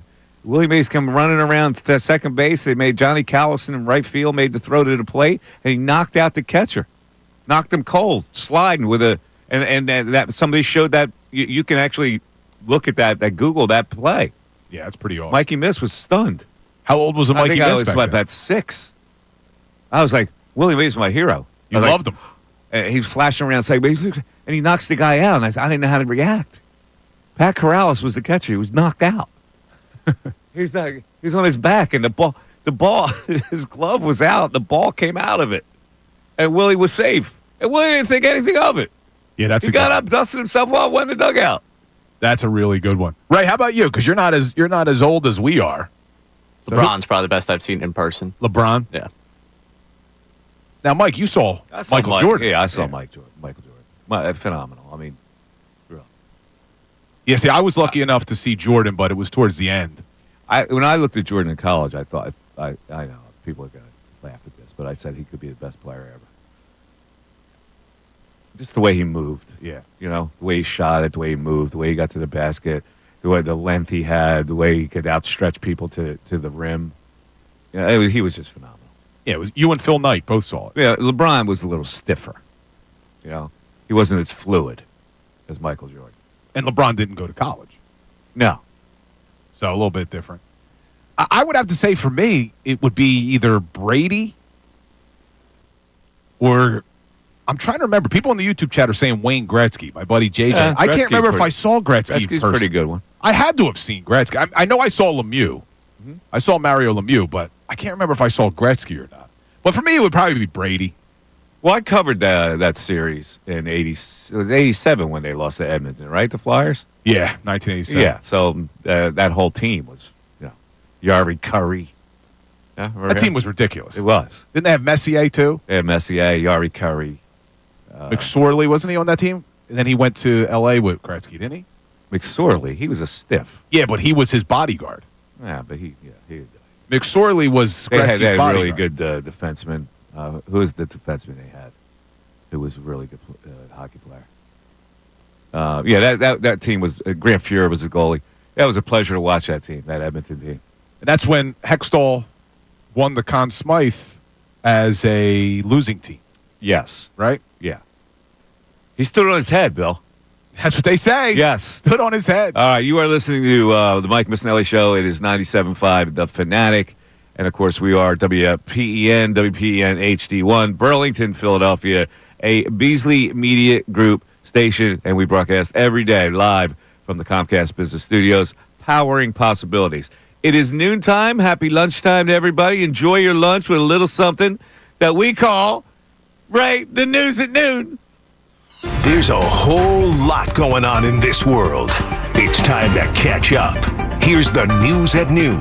97.5 The Fanatic and 97.5thefanatic.com. All right, Ray. The news at noon. What do we have today? All right, we're going to start out in golf. We'll make our way to some football and finish with some Paul Skeens is the nerd conversation. Starting out in golf, this has been a week for broadcaster jinx. I don't know if maybe my algorithms figured out I find them hilarious or what it is, but I continue to run into them. We have ESPN Plus providing coverage of the Valero Texas Open PGA Tour action. Justin Rose going to hit a shot, and he goes from a world-class technician to just anything but that in a matter of 10 seconds here. Who's the technician? Who's working on? No. That is a world-class shank right there. They were waxing poetic about how he's a world-class technician and puts together one of the worst shots you'll see. Firing that one right into the forest. That's golf, man. Happens to the best of us. I've never shanked. Yeah, right. Me too. I pull a lot. I don't shank as much. You pull a lot. Oh, no, come on, man. I gave you another drop. What the hell? All right, look at Ray right away. Ray's big. He's writing down the time. Yeah, of course. All right, moving on. Saquon Barkley went on Hot Ones. The show, I don't know if you guys are both familiar with it. Sean Evans does Hot Wings, gets answers from celebrities, athletes, whole thing. It's a great concept for a show that I wish I thought of long before he thought of it. But he gets Saquon Barkley to answer the question. I have no idea what this show is. You have never seen Hot Ones before. They eat spicy things while they're being interviewed. No, I've never. You've never seen. Oh, this is good. This is a good rabbit hole for you to go down. What station is it? This is YouTube. It's just YouTube? Yeah, just the interview-based YouTube series. Okay. I don't know if he sold it to anyone, but okay. Hot Wings, asking questions in the midst of them eating the hot wings, and they just progressively get spicier throughout. You see how long the celebrity athlete can last in the conversation.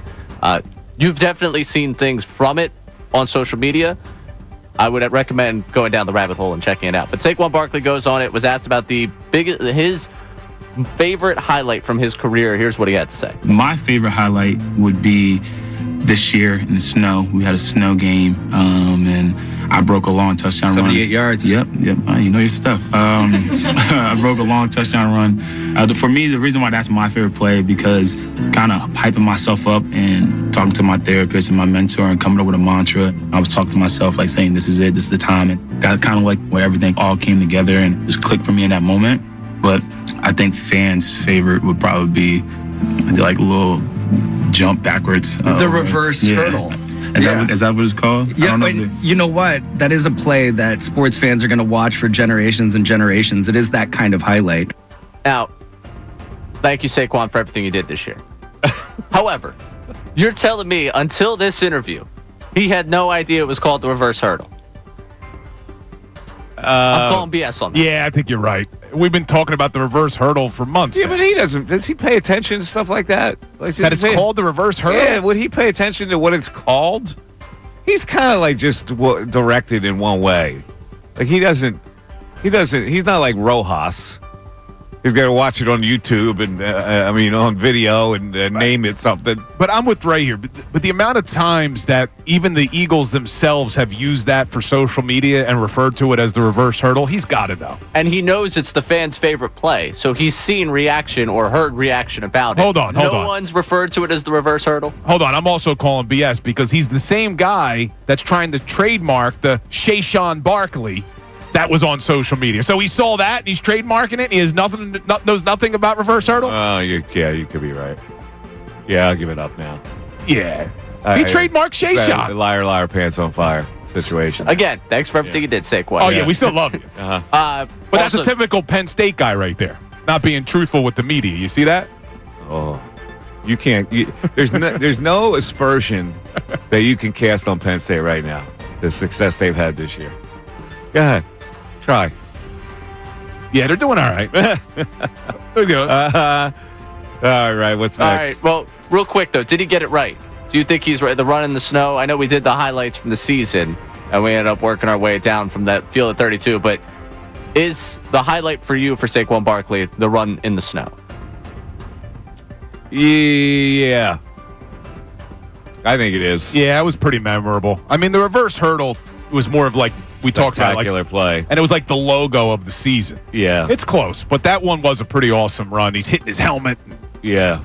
Although it didn't seal the game, we talked about that. They almost gave it up. He came back, but I really was never thought they were in jeopardy losing that game, to be honest with you. I know it came down to one play, but all right. Anyway. I'm not going to have this argument again with you, Bill, but you just said they almost gave it up. You nearly took me out in the studio for suggesting that when I was in there with you when Mike was out 2 weeks ago. I did. What happened? I said the Rams came within a play of things being different, and Bill was like, no, they didn't. What happened? You flopped? Well, not that I'm flopping. What I said was they dominated that game. They just let up after the Saquon run. That's kind of what I meant by it. You're right. It got close at the end, but I felt like the Eagles dominated the Rams. No need to relitigate. We'll just move on. Paul Skeens is a nerd. Oh, yeah, I want to hear this. Yeah. So he did the whole GQ thing, and I'm not going to have all the cool answers he gives while he's talking with Livy throughout that GQ interview. I'm not there for that. He got asked about it in the locker room yesterday, leading up to the Pirates game, and I just... You don't like this guy, do you? No, I like this guy. I honestly like this guy because I think this guy is so good at what he does and has created such an aura about himself that he could be the biggest nerd in the world, and he's still going to end up being cool. You're always well dressed, but we didn't know we were talking to a GQ model today. What's that all about? Yeah. Jeez. Yeah. I don't know. It's I'm gonna get some flack in the locker room. I know that. I'm not looking forward to that.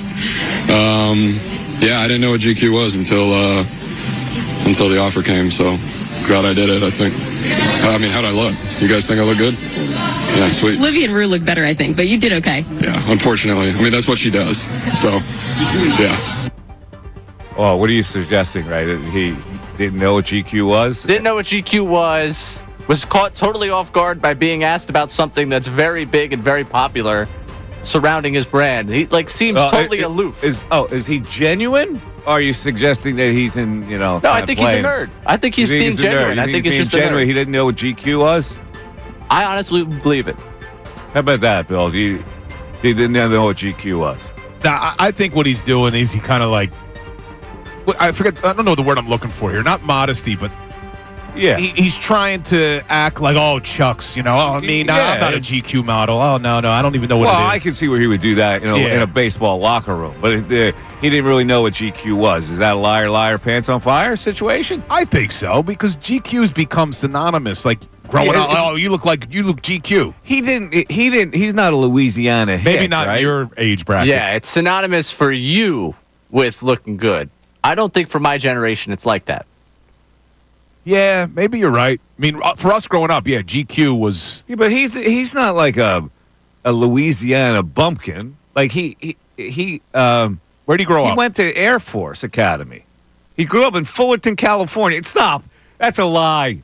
Also, he grew up in Fullerton, California, and he was in the Air Force Academy. To our conversation yesterday, that you read the headline of another Barstool story and started rolling with dating advice for me with the Instagram follow. Yeah. He doesn't have Instagram downloaded on his phone, which is part of the story that we missed there. Well, I can believe that. Wait, then how does he have Instagram? He uses a desktop computer? He had an Instagram account, but he didn't have it on his phone when she followed him. Which makes a lot more sense of why it was weighted out. Yeah, a beautiful woman follows you on Instagram. If you don't have it on the app, you're not going to follow her back. Interesting. Ray's got it all down. He does. Well, I saw Ray, does Libby Dunn follow you? No. No? No, she does not. Why not? I wonder why. You better get, I'll take it. This Skeens thing is going to get old, right? You know what? You throw out a couple guesses of why she doesn't follow me, and then we'll start to work down to the one that makes the most sense. All right. That's the news at noon. 610-632-0975. You got anything to say? Don't get me riled up about the Sixers. Oh, I need you to comment. I don't have the energy to get riled up again. I spilled my bucket in the first hour, Bill. The Mike Missanelli Show. We're back after this. Tyrone Johnson. How are we so far? Outside of Ojala.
Mike Missanelli Show. I did during the break.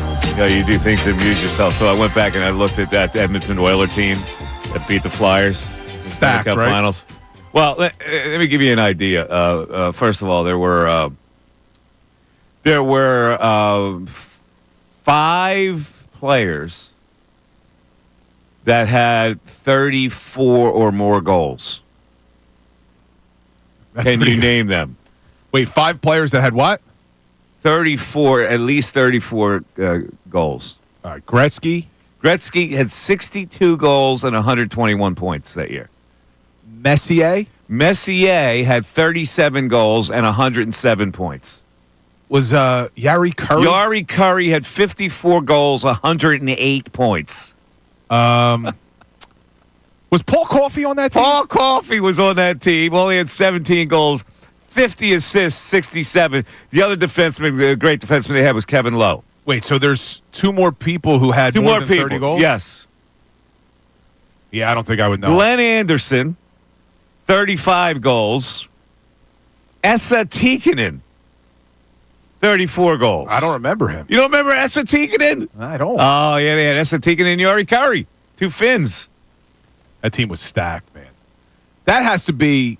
You said you saw Gretzky in person. Yes. So would you put? Yeah, I covered that series. But you would still say Willie Mays is the greatest player you ever saw live? Yeah, because I was obviously more of a baseball guy than Willie Mays was a swashbuckler. Like I'd never seen anything like it. Like he ran like the wind. He steal bases. He power hitter. Great defensive player. Caught everything. I mean, he was just, he was captivating. And Gretzky, listen, Gretzky was the greatest hockey player ever, right? Yeah, he was. And just had a knack for scoring goals. But like the athleticism of Willie Mays, Gretzky, for as great as he was, didn't come off as a great athlete. He had to be, though. Well, yeah. I know, but hockey players don't necessarily get touted as being great athletes, but they are. But speaking of Gretzky, it's pretty cool. You played the highlight yesterday of Ovechkin because he's on the Great Chase. Did you see now Gretzky and Gary Bettman are a part of the travel party? They're going to all the Capitals games now because when Ovechkin breaks Gretzky's record, he's going to be there to congratulate him. So they have to go to all the games now. It's kind of cool. Yeah. I think they started doing that when he got within 5 goals or something. Uh-huh. So that's going to be – I hope he does it. Well, Gretzky's showing a lot of sportsmanship there. Oh, yeah. Yeah, because some guys would be like, I don't want him to break my Gretzky, record. by all accounts, is a good guy. Would Eric Dickerson have done that for Saquon this year? No. Probably not. No, he wouldn't have done it. Who were the goalies for Edmonton? We only remember one. We only remember Grant Fuhr. But the other guy played just as much. Did he? Yeah. I only remember Fuhr. Andy Moog. Yeah, I don't even remember that. You remember Andy Moog? I was 4 when that happened. Yeah. How old were you when Babe Ruth hit home runs? You're still aware of Babe Ruth, right? Are you going to compare Babe Ruth to the guy you just I'm just saying. It's funny. You go, I was only 4. As if you're okay to be unaware of such greatness. Yeah, but 4 years old. I mean, I remember the Flyers team probably more than I remember. All right, who was on that Flyer team? Was Tocchet on that team? See, you remember the Flyer team, and you're coming up with a Ziggy. Yeah, maybe. Who was on the Flyer team that played them in that Stanley Cup final? Yeah, who was in that 87? I only remember Hextall. That's all you remember. Ron Hextall. Yeah, man, I'm drawing a blank now on the rest of that Flyers team. Come on, man. 1987. Derek Smith. They had all these up-and-comers. Like, that's why it was so unusual that they were in that series. Yeah, that was too soon for Tocchet. Right? Let me give you their No, Tocchet was on that team. Tocchet was on the team. Brian Propp, Dave Poulin. Kafah. Yeah, their numbers that weren't eye-popping. Murray Craven. Did he Mark Howell was on that team. Murray Craven was my favorite player when I was a kid.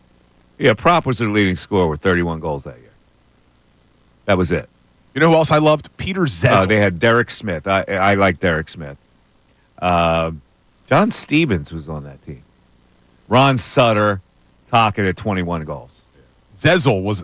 Now I'm saying Peter Zezel. He was my favorite. He had 33. He actually led the team in goals. He had 33 goals, 39 assists, 72. How did that team play for a Stanley Cup? Ron Hextall, man. Hextall carried him. Ilka Sinisalo they had. Shell Samuelson.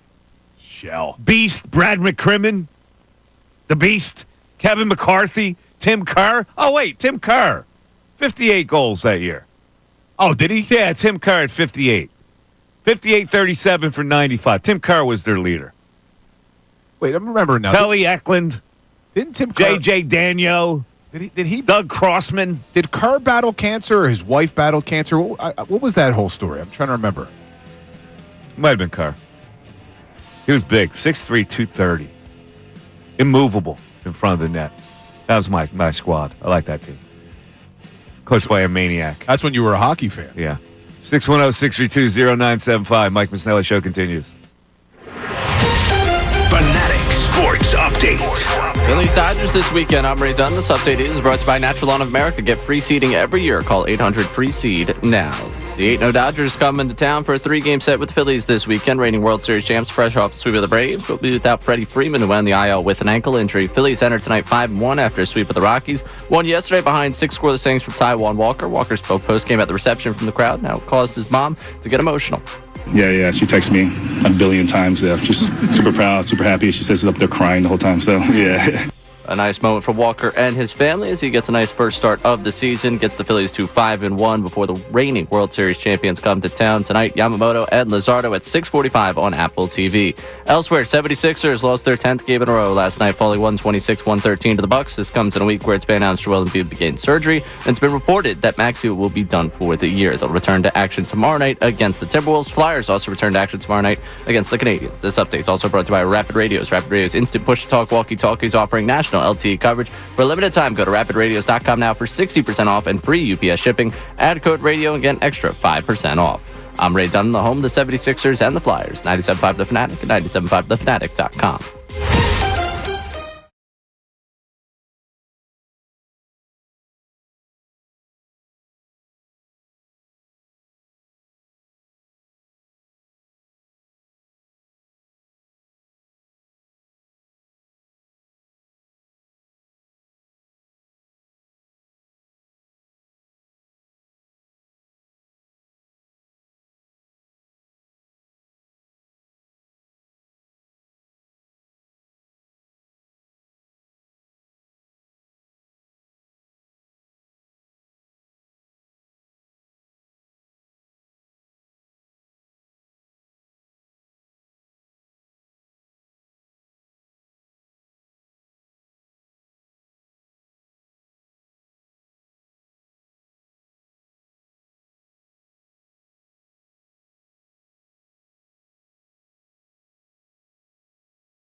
Mike Missanelli Show. All right, you got me in a Flyer type of mood now because I'm starting to remember that colossal series they played against Edmonton where they were trying to shock the world with a bunch of kids, really. But here's the question, Bill, I have for you. The Flyers had 41 players play for them that year. How many were Eastern Euros? Eastern European. That would be Sweden, Finland. That's not Eastern European. No. It would be Russia, Croatia. Those. So that's what you're saying when you say Eastern European. So I would have to say, knowing the way the Flyers were towards Russian players back in the day, I'm going to go with 0. Correct. 0. Now, they had 35 Canadians. 3 players from the USA, 2 Swedes, and a Finn. Who was the GM back then? Wasn't Clarkey then, was it? Yeah, I think it was Clark. Was Clark the GM? I think he had to be the GM. Let me see. All right, and let me go down some names. Tell me if you recognize them. Ray Allison. Vaguely. Yeah, and Clarkey was the general manager. Craig Berube. Of course, the chief. Dave Brown. Yeah, number 21. He could fight, too. Lindsey Carson. Vaguely. Jeff Chikrin. Again, defenseman. The names ring a bell. Murray Craven. Number 32, if I'm not mistaken. Yes. Doug Crossman. Defenseman. Yeah. Solid. Yeah. J.J. Daigneault. I remember had a big goal against the Canadians, I think. I remember him, but not as much as like the Murray Cravens and Pete Zezel. Pelly Eklund. Yes. Bob Froese. Froese. How did he spell his name? F-R-O-E-S-E. Yeah, it wasn't backup goalie. Yeah. Al Hill. No, but I'm getting killed by my Flyers brethren. Ed Hospodar and Mark Howe. Of course. 2 Americans. Hospodar. Wait, didn't they call him the Count? Wasn't that Ed Hospodar? No, that was Bob Daly. Come on, man. Yeah. Wait, what was Hospodar's nickname? Didn't he have a nickname? Yeah, he did have a nickname, but it wasn't the Count. I don't know what it was. The runaway boxcar. Boxcar, that's what it was. Boxcar Hospodar. Yeah, boxcar. All right, Kerry Huffman. Yeah, was he number 5? He was number 5. Tim Kerr. Yeah, I remember Tim. Brad Marsh. Brad Marsh. Here's what I remember about Brad Marsh. Didn't wear a helmet. Had a beautiful blonde wife who was the daughter of Tom Cousins, who was the owner of the Atlanta Flames. The Atlanta Flames, not the Calgary Flames. The marriage didn't last. Kevin McCarthy, Brad McCrimmon, Scott Mellenby. Oh, yeah, Mellenby. There you go. Davey Pullen, Brian Propp, backup goalie Glenn Chico Resch. Come on, man. Shel Samuelson, Glenn Seabrook, Ilka Sinisalo, Derek Smith, Daryl Stanley, Mike Stuthers, Ron Sutter, Rick Tocchet, Tim Tukey, and Peter Zessel. Come on now. Peter Zessel. Well, that was a squad. That was a squad. Now, fun fact, I've told you before, one of my favorite sports movies of all time is the movie Youngblood. Yeah. Peter Zessel's in that movie. He is in that movie. He was a good-looking guy, heartthrobbish type of guy. He's in that movie. Zessel was very successful here in Philadelphia. Yeah, he was. On the streets. He passed away, didn't he, Zessel? Did he pass away? He might have. I don't know. Yeah, he passed away in 2009. Wow, that was a long time ago. Yep. All right, 610-632-0975. Let's go back to the text board, Ray. What are the people saying? This one goes out to the people that think I silence anyone that agrees with Bill. Jose in Delaware. I agree that apathy is worse. In all my years as an Eagles fan, only once was I apathetic towards a team, and it was during Chip's last season. Only time in my life I didn't care enough to even watch games. That's worse from a fan's point of view for the organization and for the ownership. Anger means you still care. No, it's not worse. It's not worse because we know you still care. Apathy is phony. You know you're going to be pulled right back into it. So the only weapon you really have is to let them know how you feel. An angry fan base gets more action than an apathetic fan base because then they think that things are fine. Yeah, I don't know, man. It's Ray, what's your feeling on this? Apathy? or anger? I feel like the apathy comes from a place of like you've already thrown as much anger. Like I feel like people have already thrown their anger so much at this organization that you're apathetic because you feel like your anger has gotten you nowhere. I don't really think they've thrown that much anger at this organization. I think they've allowed this organization to get away with stuff all year. I really believe that. They have not put Morey on the griddle. They have not put the head coach on the griddle. They have not put Embiid really on the griddle or Paul George. They have put this. They have not spent enough time on the griddle this year, and that's why I'm trying to put them on the griddle now. I guess it's just hard for me to say I've come across a fan that's been like, you know what, Morey's done a solid job. Morey should stick around. No, I don't think they think that, but I really think that they need to show it now. This has reached, with the news today that there was a front office battle with Embiid that they wanted him to play. And yet he thought he wanted to have surgery, and they covered up for him all year with the swelling, and they covered up for him all year with the Olympics coming into this year, and they gave him the big contract extension. And Nurse saying nobody told me that Maxi's out for the season. There's just a terrible disconnect. It's embarrassing. Yeah, well, when you say there hasn't been anger from the Sixers fans, I mean, have you scrolled social media? I'm talking about bona fide yell and scream anger that I want to hear. That's what I want to hear. That I want to hear the people's frustration, because when you hear people's frustration, you take it to heart more. Oh, the masses are angry. Oh man. Yeah. Here's the crazy part though. When we talk about voicing our anger and wanting them to hear it, is Josh Harris even paying attention right now when it comes to this Sixers team? He was down at the owners' meetings for NFL. This is another thing about being accountable. The president of basketball operations has not been accountable, nor has the owner been accountable. And we have let them get away with it. And this is why every day I scream and I tell people, I try to get Daryl Morey on the show every stinking day. And he just ducked me, and he's been a coward about it. You think that's going to continue? I mean, when the season ends, don't they have to at least give like a State of the Union type thing? Who knows what they're going to do? But I'm talking about being accountable is talking to your fans sometimes through your flagship station. That would help. It would help people see, well, at least he's being upfront about it. At least he's being upfront about his failures. This guy has not been upfront about any of his failures. Yeah, I know. He did speak at the AI convention. Though. Exactly. Like no problem talking to those guys. Like nothing's ever happened. Yeah. Like he's still going to tout his strategy, his AI strategy. His team is burning in a fire of toxic waste, and he's out there touting his AI theories. And you remember he said Sixers fans are always angry. Yeah, Sixer fans are always angry. Yep. Yeah. Not a great. Like we have no reason. Not a great look.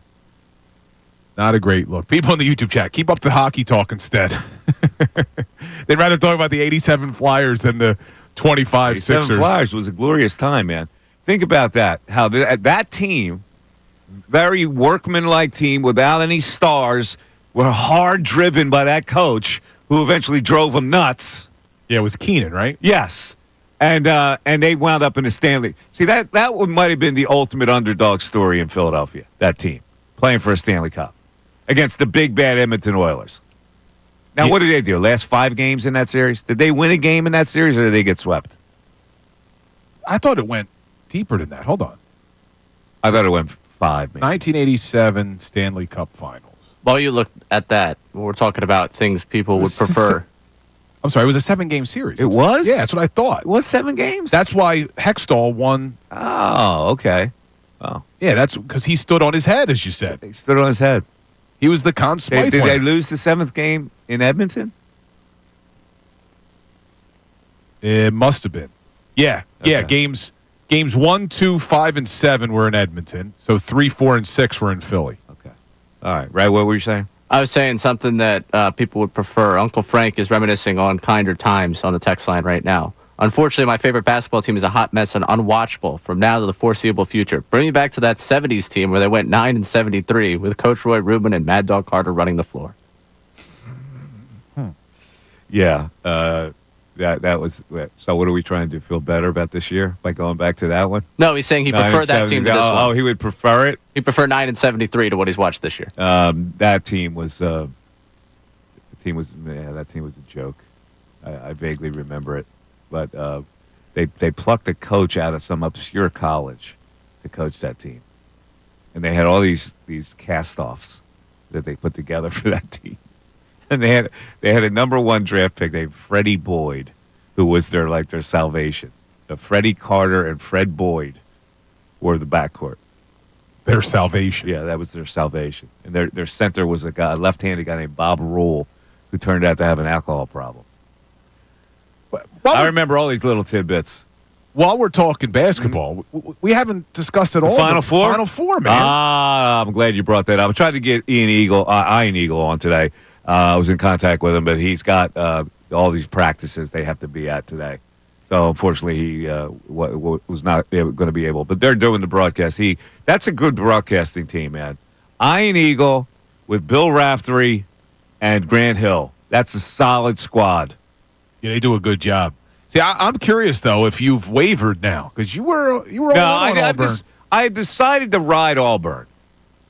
You're going to keep up. You're not going to hedge your bet. You're not going to do any of it. No. I just listen. My first instinct when I watched the game, I think Auburn's pretty good, man. And I always doubted Florida. That Florida has needed a couple miracles to survive this year, and that the last game was one of them. So I think Auburn is in a better emotional spot than Florida is right now. I'm going to take them. If Auburn wins and Duke wins, I'm looking at the hypothetical odds for the championship. Duke would be favored by 6.5 over Auburn. Duke would be favored by 6.5 over Auburn? In the championship. I suppose it was Florida. And if it was Florida, they'd only be favored by 4.5. Really? Yeah. Man, they're giving a lot of respect to Florida. They are. I got a 2.5 spread now. I don't know. What should I do? Should I go 50 on Florida now? I think you ride it out. You think I ride it out? You believed in Auburn. I just can't believe your man Charles isn't believing in his own squad. Charles does not believe in his own team. Which, by the way, while we're talking about this game, Anthony from Paoli has Florida. I have Auburn. Back in the bracket game. You talking about for our Fanatic bracket? No. For the game we did pulling the teams out of the bag. Oh, but that was only to go to the Final Four, so he already won. Oh, all right. Well, congrats to Anthony. Anthony already won. The day you weren't here, Anthony got Florida. Oh, okay. So who got Auburn? Somebody got Auburn? Ray. I did. Oh, you got me. Yeah. You got Auburn? Mm-hmm. Yeah, but Ray can't win it, so our listener Anthony from Paoli is going to get some sort of gift card. He cashes in, and the Duke ticket was not pulled, nor was the Houston ticket. Duke and Houston were not pulled. They were not pulled. But you know what, Mike? When we talk about cashing in, this may not be a bad time to tell people about the deal of the week because everybody can cash in at the Funplex. Why don't you tell them? Over in Jersey. You got the deal of the week in front of you? I don't think that I do. Ray, do you have it? I just know Sure, I'll do it. I know the Funplex is a great spot. I don't have the deal of the week in front of me. All right. No, wait a minute. No, I do, Ray. I do. I'll get it. All right, here we go. I have it right here. Hold on. Yes. The deal of the week, the Funplex. Get 2 single-day wristbands for the price of 1 for the Funplex in Mount Laurel, New Jersey. Wristbands offer unlimited access to indoor and outdoor rides, 1 hour of bowling, and select video games. This exclusive offer. Get it while supplies last at 975thefanatic.com/deals. No, that really is a good deal. Our deals of the week are always good. This one's awesome. If you have kids, the Funplex, great spot. And our 12 o'clock hour is brought to you by Service First HVAC, offering 0% financing for 48 months, rebates and tax credits, up to $4,300 when you purchase a heating and cooling system. And you can learn more at ServiceFirstHVAC.com. Mike Missanelli Show. Here's how you get in. 610-632-0975. Back after this. Tyrone Johnson, Ricky Vitalico, and Silvana Keller.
Your mind works in a very interesting way. I come on love now. the ass kick. All right, so here's the deal. I know there's a joke being played on me here because I'm expecting Bill to get back on the air because I had to make my coffee run, and sometimes the breaks are shorter than I expect, and so Ray plays the sound drops. Yeah, I can't even get in. I think you set me up. I can't even get in. I'm signaling to Ray. What, you got his microphone turned off? No, I can turn it on, but when he keeps hitting the drops, I guess I should just talk over the. He's afraid of a couple drops, is what he's saying. If you see Ray's face when you're a little bit, he likes that. Yeah, when you're a little bit late coming back, the smirk that he gets and the way his eyes light up, I don't want to rain on his parade. I just bought some snacks. Right? I'm look at this. I know I'm grossed out by it. Fusilli. It's fusilli. A honey barbecue Frito. Honey barbecue Frito. Let me taste it. First time ever. The crunch in the mouth. Oh, delicious. Is it good? Yeah. Not bad. Nah. I told you I went to that Eddie V's last night. It was pretty good. Yeah. I know you did. Did you get a steak? I did. I went with a little bone-in ribeye, cooked Pittsburgh medium. Yeah, now who picked up the check? You went with the old man, right? I did. So we had a friendly wager going. Uh-huh. So before the season, he said that the Eagles weren't even going to make the playoffs. And I was telling him that they were going to be an extremely good football team. So we bet dinner on them making the playoffs. How do you think that worked out? Not only did they make the playoffs, they won the damn Super Bowl. So that's why. Hell yeah. It was all on him last night. So So you went for the bone-in ribeye, which had to be like $70 a piece, right? Yeah, it wasn't cheap, man. Yeah, not cheap. But Ray, have you ever spent $70 on a steak? I've probably come close. Have you? I've been to the Capitol Grill before. Oh, the Capitol Grill. Yeah. Oh, look at you rocking the Capitol Grill. What do you usually order at the Capitol Grill? You get a strip steak, a filet, or I haven't been in a very, very long time. That was a relationship move for me. As a single man, I'm not taking anyone to the Capitol Grill. Yeah, no, that's a big date right there. Wait a minute, hold it. You went to the Capitol Grill with whom? Friends? No, at the time when I was in a relationship. Oh, you were in a relationship, yes, and you splurged at the Capitol Grill. Yes. You flipped that to CC? Or was that straight cash deal for you, Ray? Oh, yeah, that was credit card, and that also might have been aided by another card that I had that was given to me from someone. Oh, you had a little gift card action. Mm-hmm. A little present. Yeah. Was that a special occasion with you and the ex-girlfriend? No.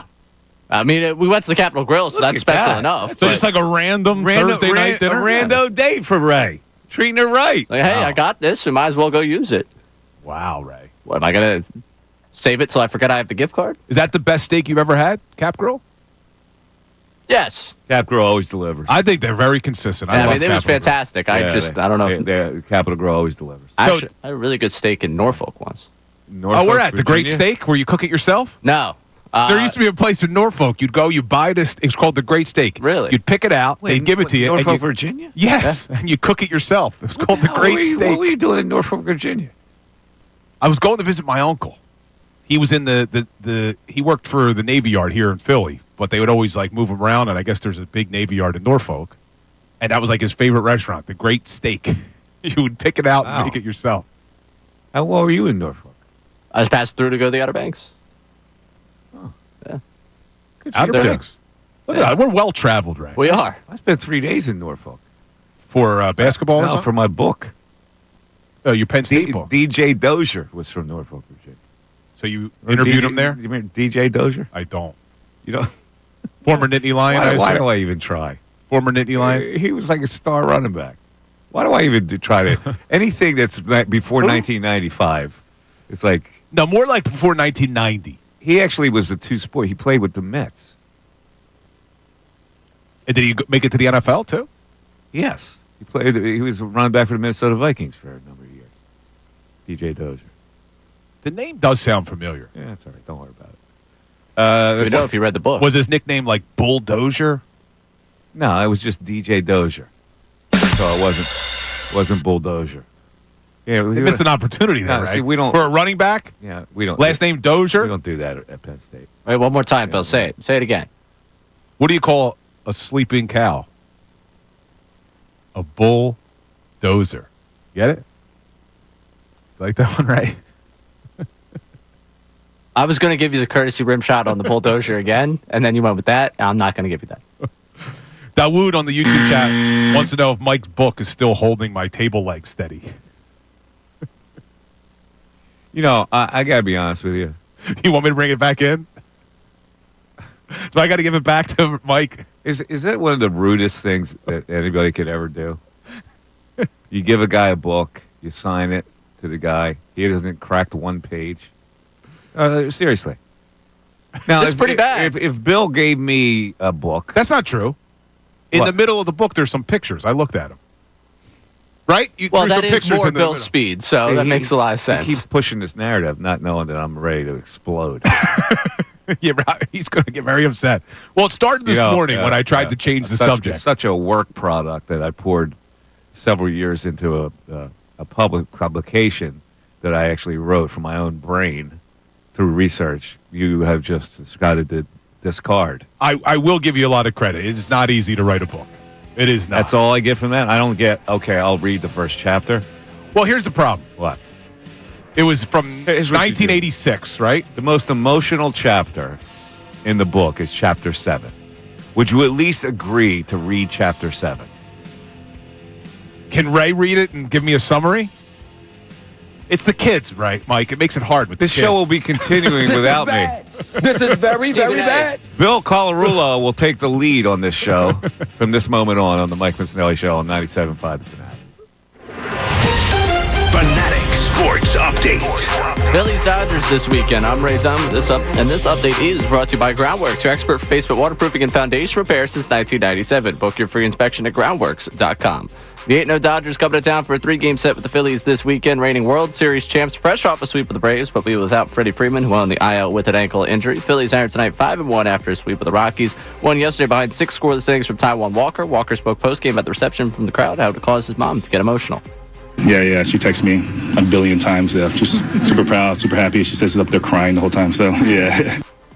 Nice moment for Walker in his first start of the season. The Phillies now 5-1. Tonight on the mound, Yamamoto versus Luzardo at 6:45 on Apple TV. Elsewhere, 76ers lost their 10th game in a row last night, falling 126-113 to the Bucks. This comes in a week where it's been announced Joel Embiid will be getting surgery. It's been reported that Maxey will be done for the year. They'll return to action tomorrow night against the Timberwolves, and the Flyers returning to action tomorrow night against the Canadians. This update is also brought to you by Rapid Radios. Rapid Radios instant push-to-talk walkie-talkies offering national LTE coverage for a limited time. Go to rapidradios.com now for 60% off and free UPS shipping. Add code radio and get an extra 5% off.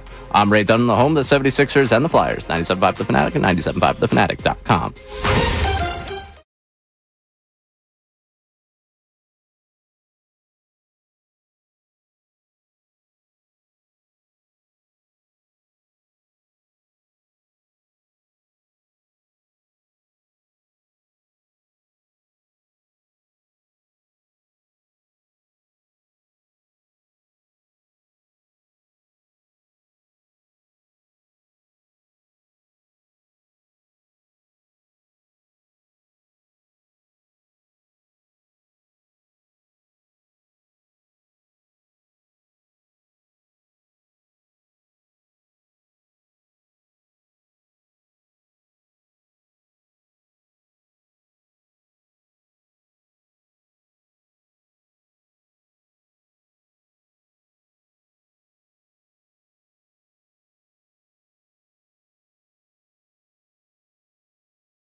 How's your stock portfolio doing, Bill? We're getting smoked the last 2 days, man. Oh, no. Absolutely smoked. Well, I think everybody is, though. I mean, the both markets are. We finally get a president in there who understands about finance and the economy, and it's not going that well, is it?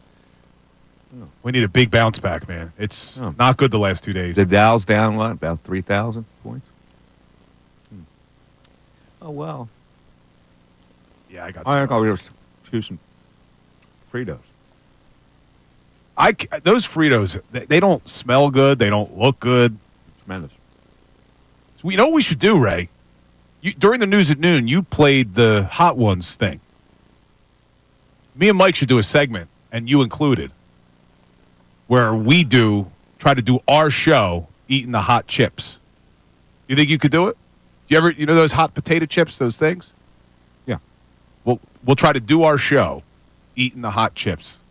Although we need to have, I want medical personnel here. I don't need one of us keeling over. I would rather have phone calls, but I think that's a pretty good idea. I think we do have a phone call. I think we do. I want to apologize to Larry on the cell. Larry dropped off. But now we have Mike from Levittown checking in. What's up, Mike? How you doing, Mike? Good. I'm calling. Was that a fusilli Jerry that you were eating? The fusilli Jerry. That's correct. Yeah. Did you see it on the YouTube? Oh, there it is. Yeah. The fusilli. Yeah. It's a perfect fusilli Jerry. Again, I'm from Levittown, so I went to the Grand Diner, just like you did. Oh, now, you went to the D Grand? The D Grand Diner. Yes, sir. And there's another diner at Bath Road and 13 still there, and there's a diner at 5 Points that are still there. Yeah, the Golden Eagle is there on the corner of Bath Road and Route 13. Oh, yeah. Yes. My old stomping grounds. My old diner stomping grounds. I hear you. And I have done the Hot Ones Challenge. You have? It sucks. Yeah. What's too hot? Everything was good until the 8th one, and that was just pure hell. All right, so what are hot ones? They're chips? No, it's you eat chicken wings and you put the hot sauce on the chicken wings. Oh, it's chicken wings, Bill? Well, that's the Hot Ones challenge with the hot sauce, but there is the one chip challenge that Shaq did. I never heard that, Bill. Yeah, Shaq did that one, I think. Oh, we can pull that off. We'll try to do that. That'll be fun. Yeah. Will it? All right, so my Phillies point is we have Luzardo, Nola, and I guess Sanchez pitching this weekend. What is your expectations? I don't think we're going to get swept, but I actually think the Phillies can win 2 games. I really do. A left-handed power against the 2 Japanese right-handers. I think they can steal 2 of these games. All right. Now I think they can win. I think they'll win tonight and they'll win Sunday. All right. I have not seen these Japanese pitchers pitch. I assume they're pretty good. Yeah, they are. Yeah, they're special, both of them. And they're left-handers. No, they're both righties. Okay. So you think we can get a Schwarbaum this weekend? That's what I'm counting on. I'm counting on a Schwarbaum. I'm counting on one tonight, actually. So. Okay. All right, buddy. There we go. I like the positivity. No, I like the Phils in this series. I think they're ready for this. Now, if the Dodgers are due to lose, too. I mean, they are. 8-0 is crazy. But if it plays out the way you just said, where they win today and they win on Sunday, that means they lose tomorrow. And you know who's on the mound tomorrow? Nola? Correct. And if Nola has a bad performance, I don't know. I think certain fans are going to overreact. I think Nola could be meat for that lineup on Saturday. And if that happens, I think you're going to get a lot of overreactions from Phillies. You might, but it's the Dodgers. You know, they make meat of a lot of pitchers. Yeah, they do. So I won't even get crazy about it. Anyway, it's the Mike Missanelli Show on 97.5 The Fanatic, WPEN, WPEN, HD1, Burlington, Philadelphia, Beasley Media Group Station, broadcasting live from the Comcast Business Studio, powering possibilities. Pretty much a pick'em game today, almost. I'm looking at the line for tonight's game between the Dodgers and Phillies. Phillies are a plus 108. Dodgers are a minus 126. Yeah, I like them tonight. You like him tonight? Yeah, like him tonight. With By the way, Jesus you have- Luzardo. Yeah. You don't know what Fusilli Jerry is. Ray does, though, because it's a Seinfeld thing. So, Ray, why did he call it Fusilli Jerry? Oh. Why did he say it's Fusilli? Why'd you use Fusilli to Jerry? I forget. Because you're silly. Fusilli. Now, what was the other one that Kramer made? I forget what the other one he made, too. Macaroni Midler. Come on, Ray. I remember the killing Fusilli me. Jerry because I remember the way that episode ends. Doc was a 1 in a million shot. 610-632-0. See what you mean. How can we even hang out with a guy who's never seen an episode of Seinfeld, Ray? Seriously, don't you find that odd that Bill Colarulo has never seen an episode of Seinfeld? Never. It's weird. Especially your sense of humor. I told you, I think I would have liked it because I like Curb Your Enthusiasm. It's weird. You've never even been intrigued when it's on a million times a day to tune into one? Well, I don't really watch regular television. I'm usually streaming. Oh, excuse stuff. me. You don't watch regular television. On YouTube TV, there's got to be Seinfeld. There's got to be Comedy Central. You got Netflix? No, I'm saying I would have to watch it on Netflix. But no, I'm sure it's on YouTube TV. I just never usually... You never scroll? I never scroll. Like, the only time I'm watching YouTube TV is because I'm watching a game. I find this, of the many things I find odd about you, the fact that you were not even intrigued ever to watch an episode of Seinfeld. Like, what do you think the percentage of the population, Ray, of people who have never watched Seinfeld? One episode. Oh, percentage of the population. I go probably... I'm going to say something that's probably going to get me killed from the both. What? So I like Curb Your Enthusiasm, and I like that do. humor, and I like Larry David. I find Jerry Seinfeld annoying as hell. I think that's part of the reason I've never wanted to watch it. Like, I don't hear talk. I don't know. I just can't. I get over. Like, to me, it's just like I can't get into it. I can't get into it. And the whole Kramer shtick coming in all the time and throwing the door open, and like everything just seems to me over the top, and I can't get into it. It's so brilliantly written. It's not even funny. But that's why this is why you don't like it, because you don't like Jerry Seinfeld as a stand-up comic. Well, I don't really either. But the show is so brilliantly written. Ray's walking off. Yeah, Ray's upset. Ray's out. He's done. Ray's very upset. He's out. But I find Seinfeld a little bit annoying. Jerry Seinfeld, a little bit annoying. Dude, Jerry Seinfeld is one character in many on the show. And actually, I think his comedic chops are pretty good. Ray did leave. Ray left. Yeah, Ray walked left out. the studio. He can't take it. And you were supposed to walk out. I may be here by myself. You I'm should gonna have do to the run show the board. yourself. I'm annoyed at you. I'm going to have to do completely. everything. I'm totally annoyed at you. And I think people would join me. I need people that on the text board. I give the guy a copy of my book because he's a football fan. Now, I know he's not invested in Penn State. You don't have to be invested in Penn State to like my book, because the way the book is written, it's the story of the good versus the evil. Yeah, but I would say Miami was the good and Penn State was the evil. Miami was clearly the evil. I know. Back then, of course. Yeah, well, they portrayed themselves that way. So there was that subplot of good versus bad. Not saying that Penn State was good. I'm just saying that's the way it was portrayed. Penn State wore the blue blazers. Miami wore fatigues and chains. Yeah. You know, it just came down to that. It was like a sociological warfare, sort of. So let and me that's ask the you. way I wrote the book. My time is limited. 3 kids. Do I read the book or do I watch Seinfeld? Which one are you assigning? When did me? I give you this book? It was not this past Eagle season. It was the 2023 Did you have 3 kids then? I had 2. Uh-huh.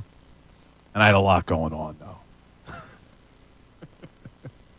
Mike is going to get really angry. I went into Ray. I went into Ray during the break, and I said, do you think Mike's going to really last this show? I think I'm really getting under his skin today. And he goes, you got to go read his book. Totally getting under my skin today. But see, here's the premise, and this is what I want to lay out for the people. Even if you're not invested in the subject matter of Penn State winning that national championship in 1986, the last one they're probably ever going to win, a friend has given you a book. Or at least I would like to think that I'm your friend. I was going to say, the we're fact of the friends. matter is, I've made you a star already. We're friends. That may be the greatest thing I've heard. Let's not go as far as friend. I have made you a star. You would think, out of gratitude, you would actually crack the book open. Am I wrong here? Well, somebody I know has given me a book. At least I'm going to give them the courtesy of reading it. Well, there's two like things our you said friend there. Aaron Bracey, right? Aaron Bracey. I've known Aaron for a really long time. He worked really hard to write the St. Joe book. I started reading it because I know the guy. He gave me a copy. He sent me a personal copy of it. The least gratitude you could show is to give it an effort. I'm still shocked by, one, he called me his friend. Two, he called me a star. And then three, that he made me a star. I mean, all three of those things I'm trying to wrap my head around. Which of those is the truth? Let's cut to the What's the most true? Without me, what would Bill Colorado be? Without Mikey Miss. I'm saying, the fact that you're saying I'm a star. Without me, I've given you some kind of a claim. I am a star. I have given you a claim, is what I've given. I am already a star. Listen, here's what I'm going to do. I promised you during the break, I'm going to read chapter 7 because you said it's an emotional chapter. And if it hooks me, if I get hooked, then I'll try to read the whole thing. Now, I'm not a big reader though of books in general, so I don't want you to take this personally. I have not read a book that wasn't work required in a very, very long time. I like reading articles. I read sports articles. I read newspaper articles. But I haven't sat down and wrote a book. I am not read a book cover to cover in a long time. A big eater of food that I don't like. But if a friend of mine was a chef and he served me the food, would I not eat it? Would you? Would you pretend it was good? Of course I would eat it. The guy made a special point to make me a dish. Ever gone over a friend's house to eat and the food just ain't no good? I mean, the macaroni soggy, the peas all mush, and the chicken tastes like wood. Ray turned off my mic. Doing us all a favor. I don't think he's ever been more obnoxious. Are we going to make it, Ray? Listen, you got to give me a chance. I can't read it now. Unless you want me to take the last hour of the show, I'll sit in the corner and read. Please do. Take the last frickin' hour of the show and read. Ray and I will take care of it. 610-632-0975. Back after this. The Philadelphia 76ers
111, Mike Missanelli Show, 97.5 The Fanatic. So, Bill, what's on your mind today?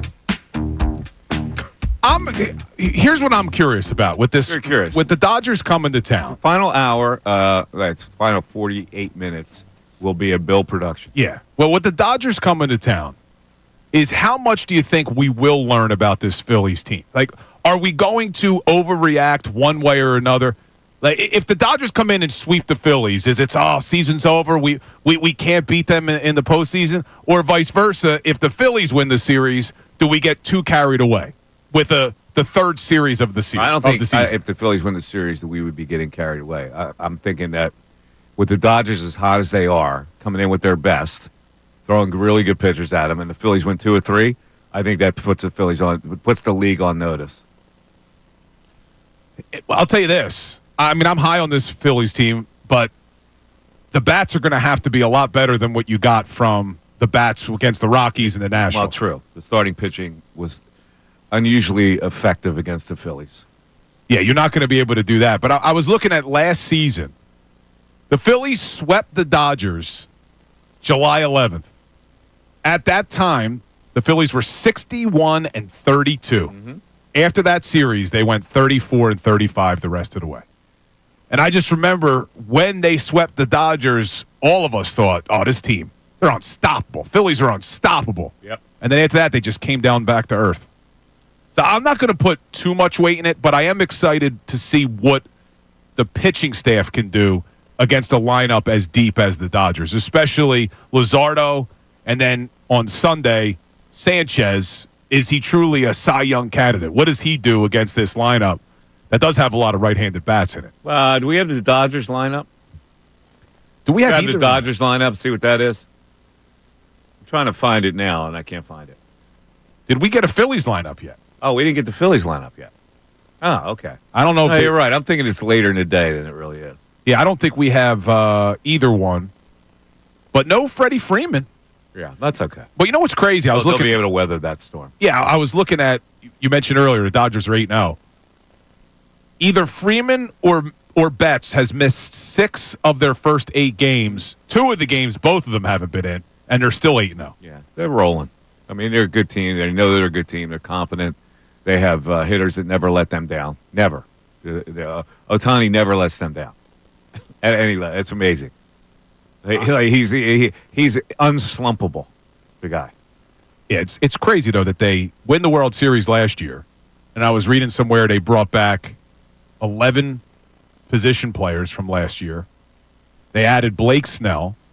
They added Sasaki, who you'll see tomorrow. They added Conferdo in the outfield. They added 2 closers in Tanner Scott and Kirby Yates. It's like, it is, you asked the question earlier, when you have a super team in baseball, is it good or bad for baseball? I mean, it is crazy. You think it's good.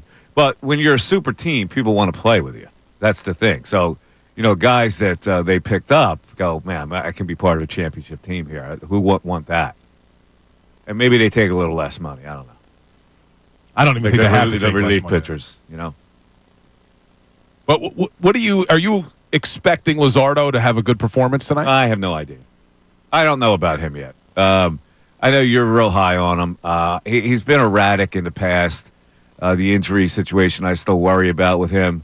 He looked okay. He threw a lot of pitches the first time out. He got a lot of strikeouts out of it, yeah, but he throws a lot of pitches. And he throws really hard. I don't know if that's going to cuff the Dodgers.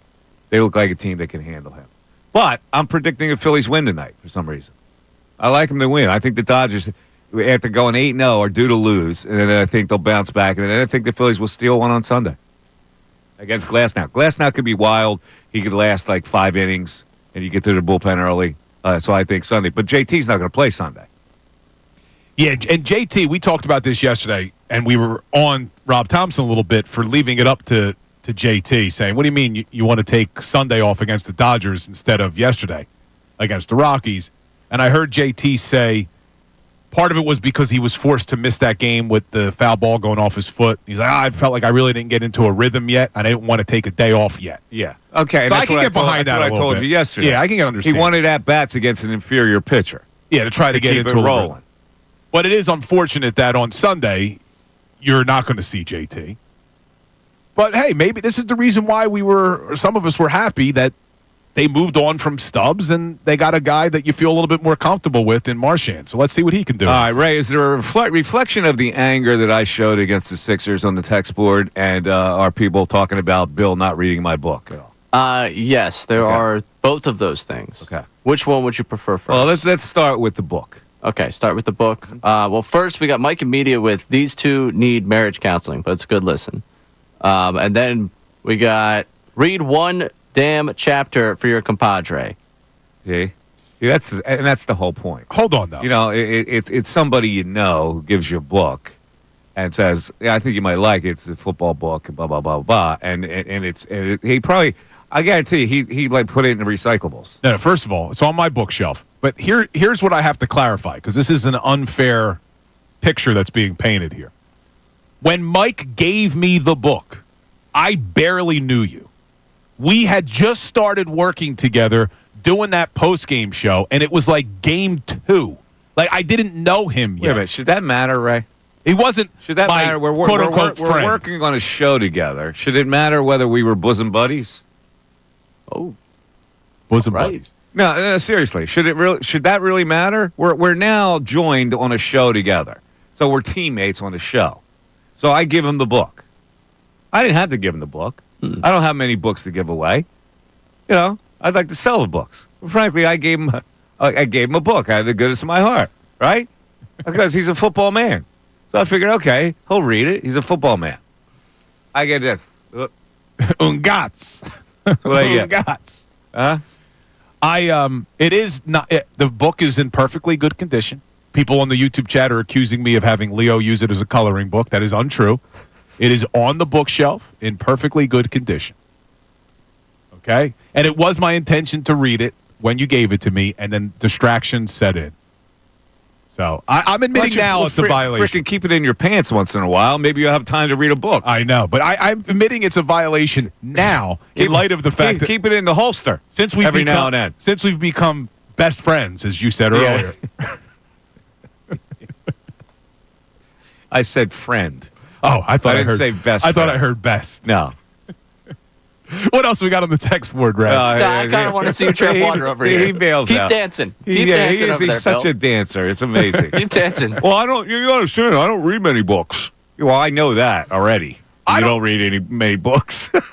I'm trying to remember back, because people are asking me in the YouTube chat, like, what happened? How did he give you the book? Did he just show up with it? Yes, I said to you, I've written a book. We were talking, and I said, yeah, I've written a book. And you go, oh, yeah, really? I'd like to see it. And then you surprised me with it the next So game. the next week, I gave him a book. Yeah, it was now that's really on you. It was very thoughtful. Yeah, now you have to read it. Very thoughtful. You had to read it. But Seth Joyner also gave me a book at the same time, so I read that one. You're not treading water, man. You're just drowning. Seth's book was How I Can Kick Your Ass If You Upset Me is the title of his book. All right, Mike Missanelli Show continues. Fanatic Sports Update. Phillies Dodgers this weekend. I'll break down with this Fanatic Sports Update. The 8-0 Dodgers are coming to town for a 3-game set with the Phillies this weekend. The reigning World Series champs, fresh off a sweep of the Braves, but be without Freddie Freeman, who went on the IL with an ankle injury. The Phillies entered the night 5-1 after a sweep of the Rockies. They won yesterday behind 6 scoreless innings from Taijuan Walker. Walker spoke postgame at the reception from the crowd and how it made his mom emotional. Yeah. She texts me a billion times. Just super proud, super happy. She says she's up there crying the whole time. So, yeah. Nice early season moment for Walker in his first start. The 5-1 Phils taking on the Dodgers tonight. The pitching matchup, Yamamoto versus Luzardo at 6:45 on Apple TV. Elsewhere, the 76ers lost their 10th game in a row last night, falling 126-113 to the Bucks. This comes in a week where it's been announced Joel Embiid will be getting surgery, and it's been reported that Maxey will be done for the year. They'll return to action tomorrow night against the Timberwolves. Flyers return to action tomorrow night against the Canadians. This update is brought to you by Rapid Radios. Rapid Radios instant push-to-talk walkie-talkies offering national LTE coverage. From a limited time, go to rapidradios.com now for 60% off and free UPS shipping. Add code radio and get an extra 5% off. I'm Ray Dunn, the home of the 76ers and the Flyers. 97.5 The Fanatic and 97.5thefanatic.com.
$1.25 on the Mike Missanelli Show, 97.5 The Fanatic. Phillies and Dodgers tonight. We're waiting on a starting lineup. We'll give you that before, hopefully, we get out of here today.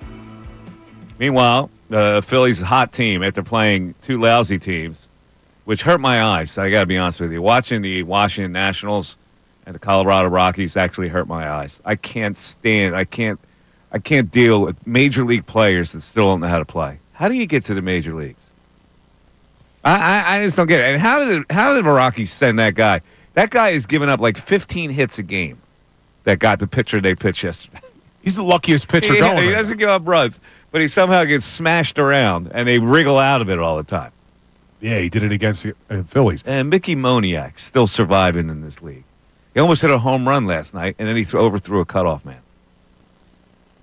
Remember when we were high on him in Philly? I was never high on him. Who was high on him? I don't know. I think a lot of people liked him back when they got him. I don't think anybody was high on him. He was a number one draft pick and never really mounted to anything. He may have had like 1-2 week period where he was okay. Oh, yeah, I feel that like was a bad draft pick. Any baseball player can have a 1 or 2 weeks, I guess. Yeah. But you talk about hurting your eyes. City Connect jerseys again tonight. Oh, I like them. I hate these jerseys. I love those jerseys. I didn't know that. I would have wore the hat. I bought the hat. The hat is great.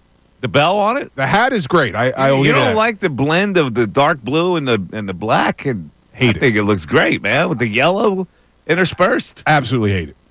It has nothing to do with the Philadelphia Phillies colors. It doesn't matter. That's why it's a City Connect uniform. They're not supposed to have any connection. So I think they could have done a million different things.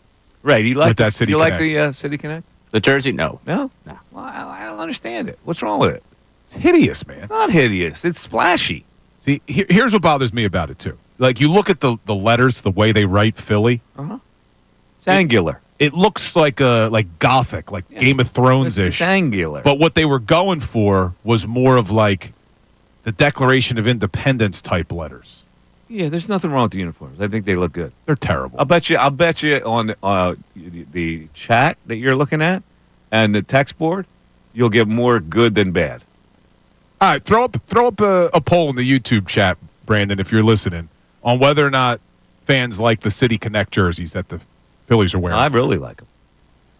That may be your worst. That may be your worst opinion. I like the blend. The light blue goes into the dark blue, which goes into the dark pants. I think it's sharp. And you like it's monochromatic. You like the fact that they use the colors from the Pennsylvania or City of Philadelphia flag, right? Isn't that what it is, Ray? It's the colors from the City of Philadelphia's flag? Something like that. Yeah, like something that we have no connection to, really. Oh, we don't have a connection to the City of Philadelphia flag? Yeah, how many times have you seen people tout that? It doesn't matter. We don't have a connection to it? How many times have people connected? It's the City of Philadelphia flag. It's ridiculous. How many times are people hanging City of Philadelphia flags outside their house? There's a million different ways they could have done this. You make me go Costanza on you. It's the city flag. Hold on. I remember they did a whole thing about these, the City Connect jerseys and like what the meanings were behind them and all that. Oh, it's the city's flag. You got it. It was the city flag. Yeah. Has no connection to the city. Yeah. I mean, there's about 1,000 more things I think about when I think about Philadelphia than the flag of Philadelphia. Exactly. That's my point. You guys are too old-fashioned, man. Old-fashioned? The flag is old-fashioned. No, the colors aren't, though. The uniform is not old-fashioned. The uniform is splashy. The uniform is hot. Nah.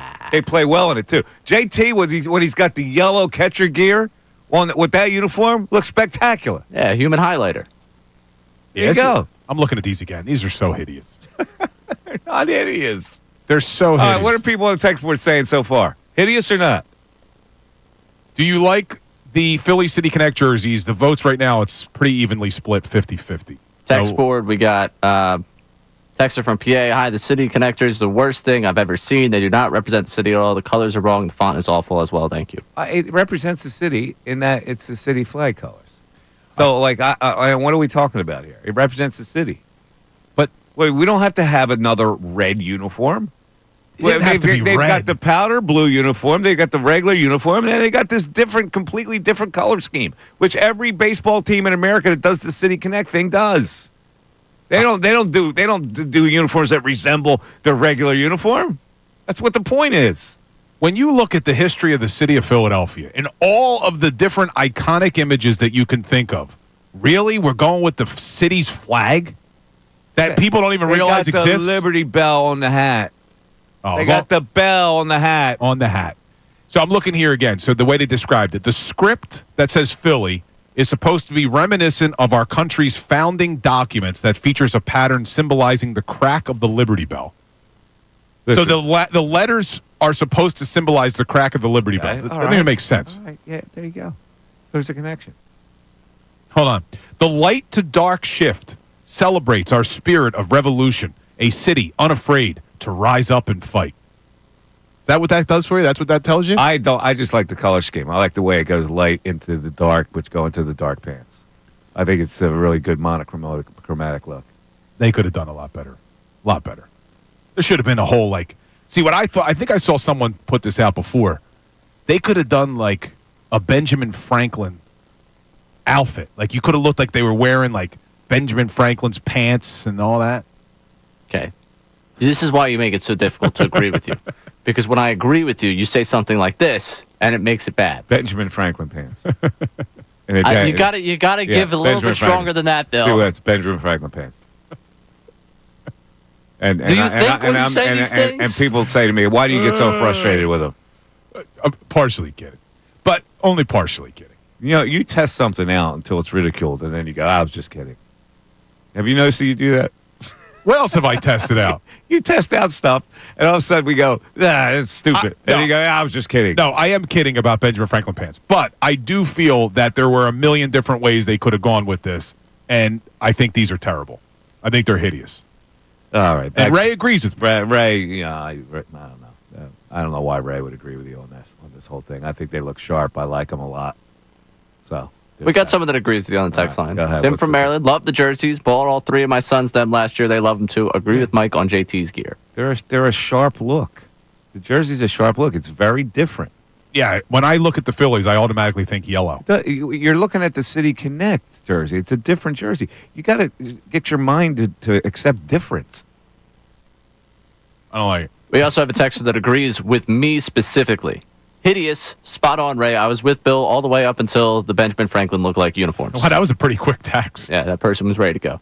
Yeah, a lot of people calling them beer league, softball league-esque uniforms. Every City Connect uniform is beer league. Look at Pittsburgh, PGH. Right? They're trying to do something different. Can't we accept change? It has nothing to do. Well, all right, you design a uniform, Bill. Go ahead. You're a guy that always has something to say about something, so give me the better alternative. Go ahead. Give me other than Ben Franklin pants. Give me how you would have tied this in. This is City Connect. I don't know what I would have done. I just think there's different. Look at that's not a good answer. But I'm looking at some of the better what City would have been Connect the color jerseys. scheme? What would have been the color scheme? Give me at least the color scheme you would have used. I still would have kept some sort of. You would have gone red. Some sort of red and some blue. sort of red. Why? Some. Why? Because it's just you already have enough red. It should be that way with the Phillies. Or look, I'm looking at some of the best ones. I'm looking at all the ones. Like the Colorado Rockies one, I think is cool because it incorporates the Rockies. There's the mountains across it. Or how about the Chicago White Sox? They have South Side written across, and they're still wearing black and white. Like, why do we have to go with this wild color scheme that doesn't mean anything? You picked out two teams. All the rest of them have interesting color schemes. Now, the Nationals, I think, changed theirs this year, right? Which was a huge mistake. Last year's was awesome with the cherry blossoms. Yeah. They still have them on the hat. They have them on the hat. San Diego Padres is pretty cool, and they don't use the same color scheme, but it's still a cool look. All right, so they do use a different color scheme. What about St. Louis Cardinals? They didn't change anything except they went the Lou. Now, is that stupid? Couldn't you have changed that a little better? They have the same bat with the Cardinals on it, but it says the Lou. I have a lot of people in England confused at what they're watching. The Lou. The Lou. They think they're in the bathroom. Right. Now, look at the Cincinnati Reds changed their color scheme. They went all black. Houston Astros went Space City. Did you know that, Ray? That's why they call them the Astros? Because Houston is Space City, essentially. Oh, really? Yeah. Bill. Yeah, didn't know if you knew that one. Curious, did you know that one? Let me take a break with this nonsense. I'm fed up with the both of you. 610-632-6294. 888-975. You want to call in. This is your last chance to get in this week, where we're trying to get a grand total of at least 10 calls. I think we're at 9. Mike Missanelli Show continues on 97.5 The Fanatic. We want to hear from you. So text.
$140 Mike Missanelli Show. We're coming down the home stretch of the show.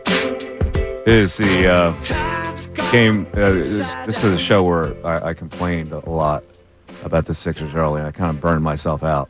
Then I was at the mercy of Ray and Bill with their bad take on Philly City Connect jerseys, which looked really cool, I think. Completely different look. So, closing out the week, I'm going to have a bad weekend now. You think so? No golf this weekend? No, I'm going to play golf. Are we supposed to get rain all It's weekend? supposed to rain.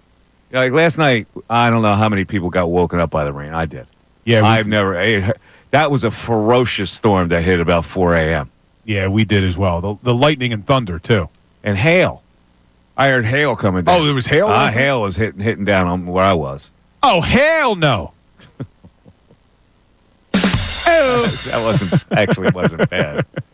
This is bad. No. This is very, No, very it bad. wasn't bad. As Bill goes, it was kind of clever. Right? Well, as Bill goes. Yeah, as Bill goes. As Bill goes. All right, let's go to the phones. We got Andy in Lambertville checking in. What's up, Andy? Hey, good afternoon, guys. How you doing? Good, Andy. Hey, Mike, why don't you come up to Lambertville this weekend? I want to get up there and see you, and I've to Saturday is a golf day. Maybe Sunday we'll roll up there. Andy will be the guy in the Johan Rojas jersey. Yeah. You know it. Michael Johan, number 23. There you go. Yeah, no, I it should just be a wanted nice to- little. If the weather's nice, another trip to Lambertville would be very nice. Love Lambertville. Yeah. Yeah, there you go. I hear you. Hey, first of all, Michael, those City Connect uniforms are trash. Come on, man. No, I like them. I I got a like the better color idea. scheme. I love the light blue into the dark blue into the dark blue. I don't know, man. Come on.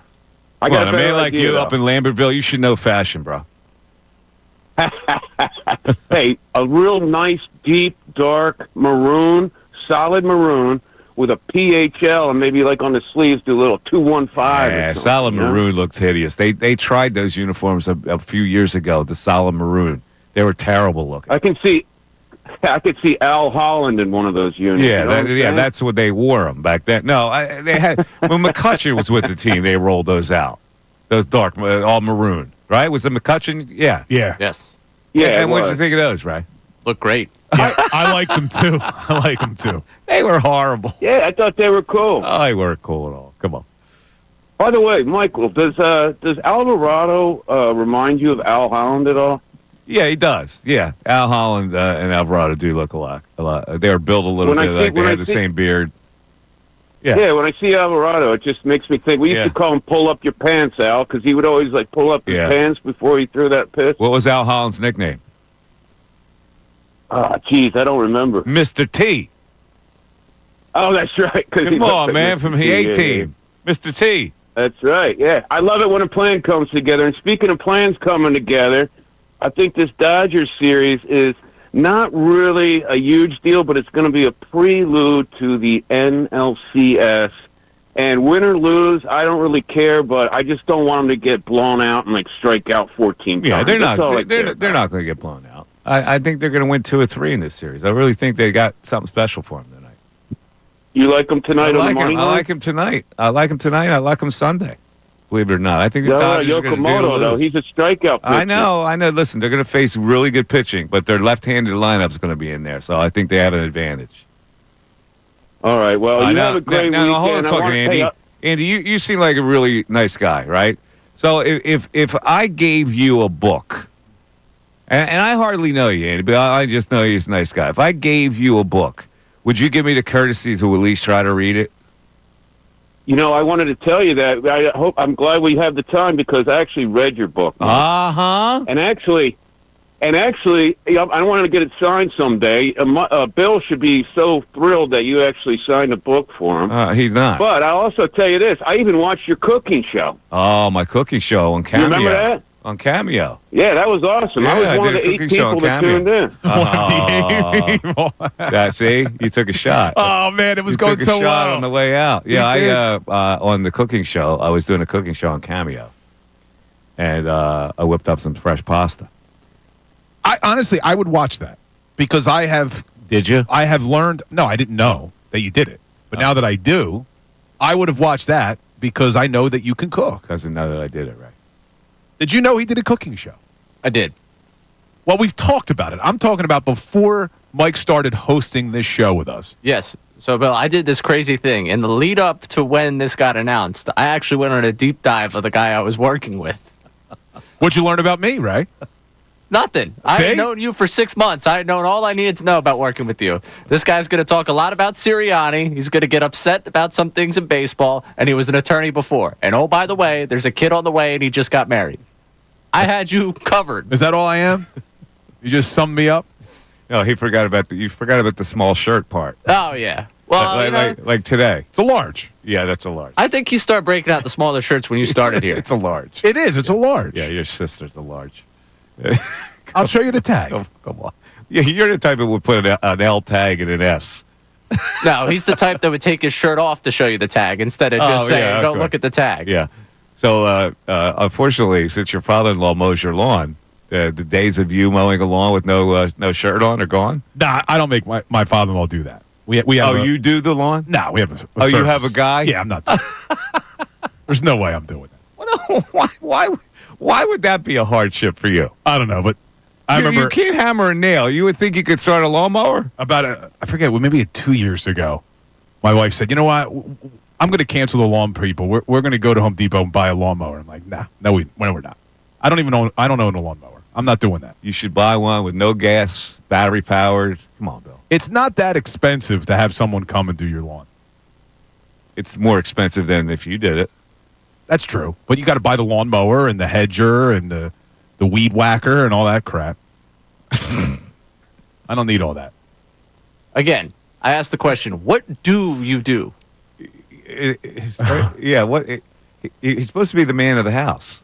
And he doesn't come off as the man of the house. I mean, he's all pumped up and he's all proteined up and all that, but he doesn't come off like the man of the house very often. Do you do laundry?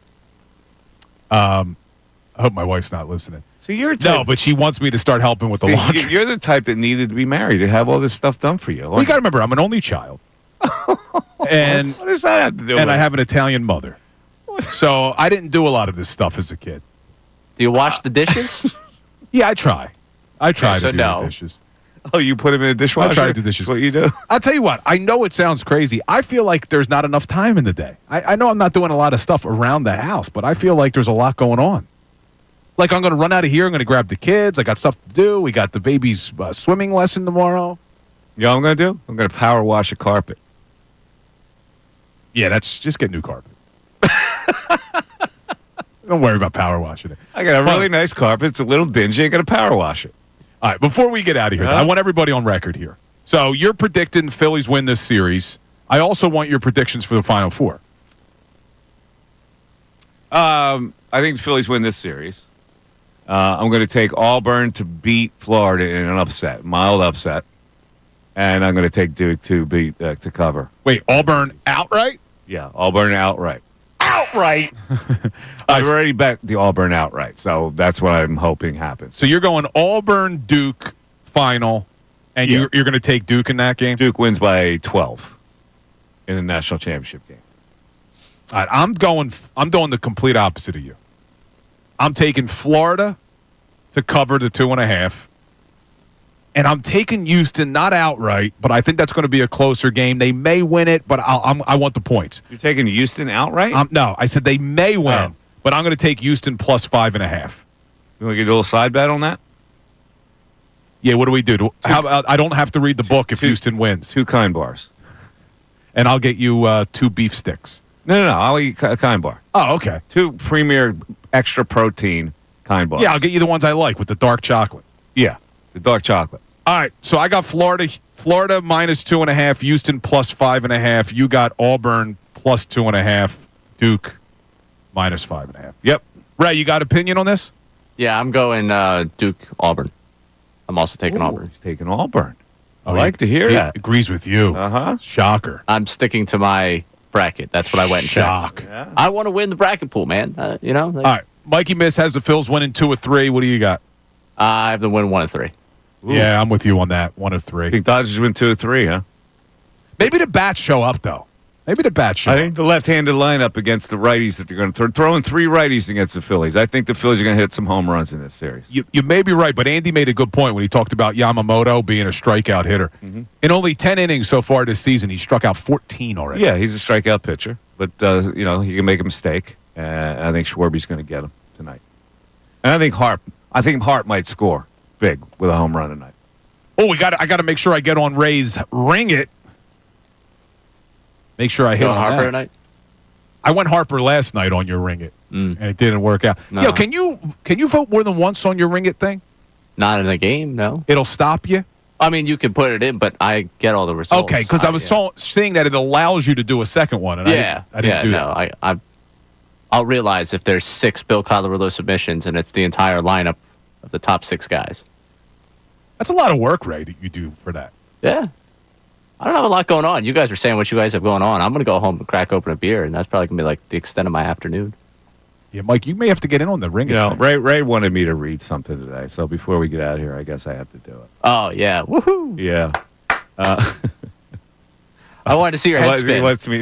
He wants me to read the lead to this story. So we have in the last couple of minutes we're going to do it here. Okay, here's the lead that Ray wants me to read.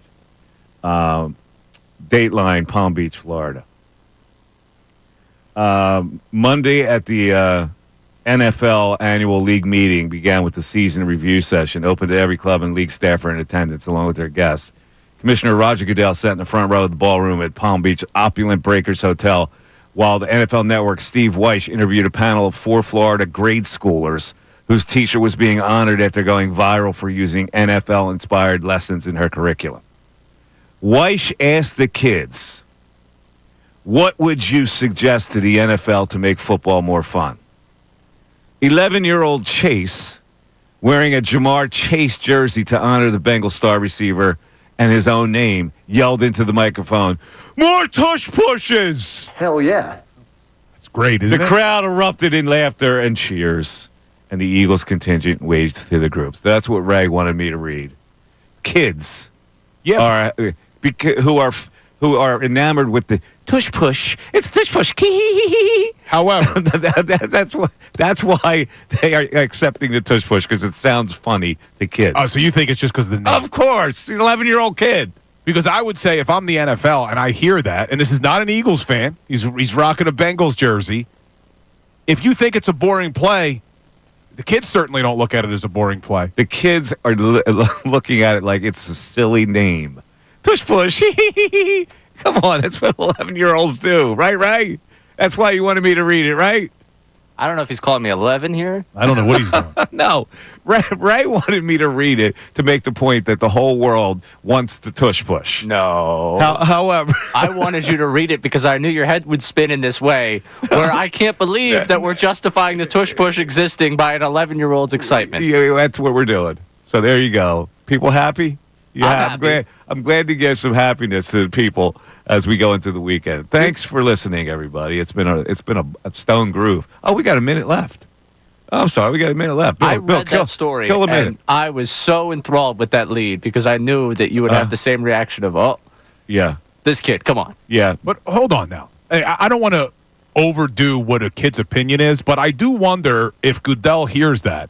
They're trying to expand to a younger audience. They're broadcasting games on Nickelodeon now. They're doing all this different stuff.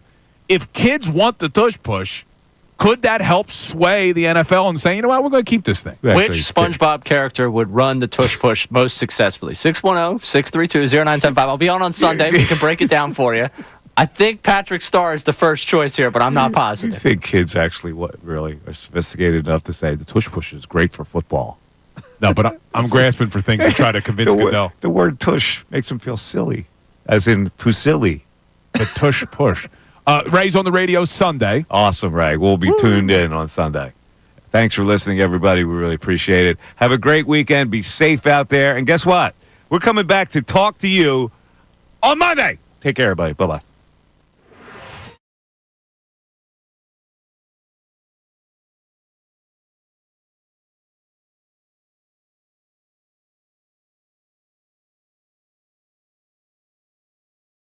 Lost their 10th game in a row last night, falling 126-113 to the Bucks. This comes in a week where it's been announced Joel Embiid will be getting surgery, and it's been reported that Maxey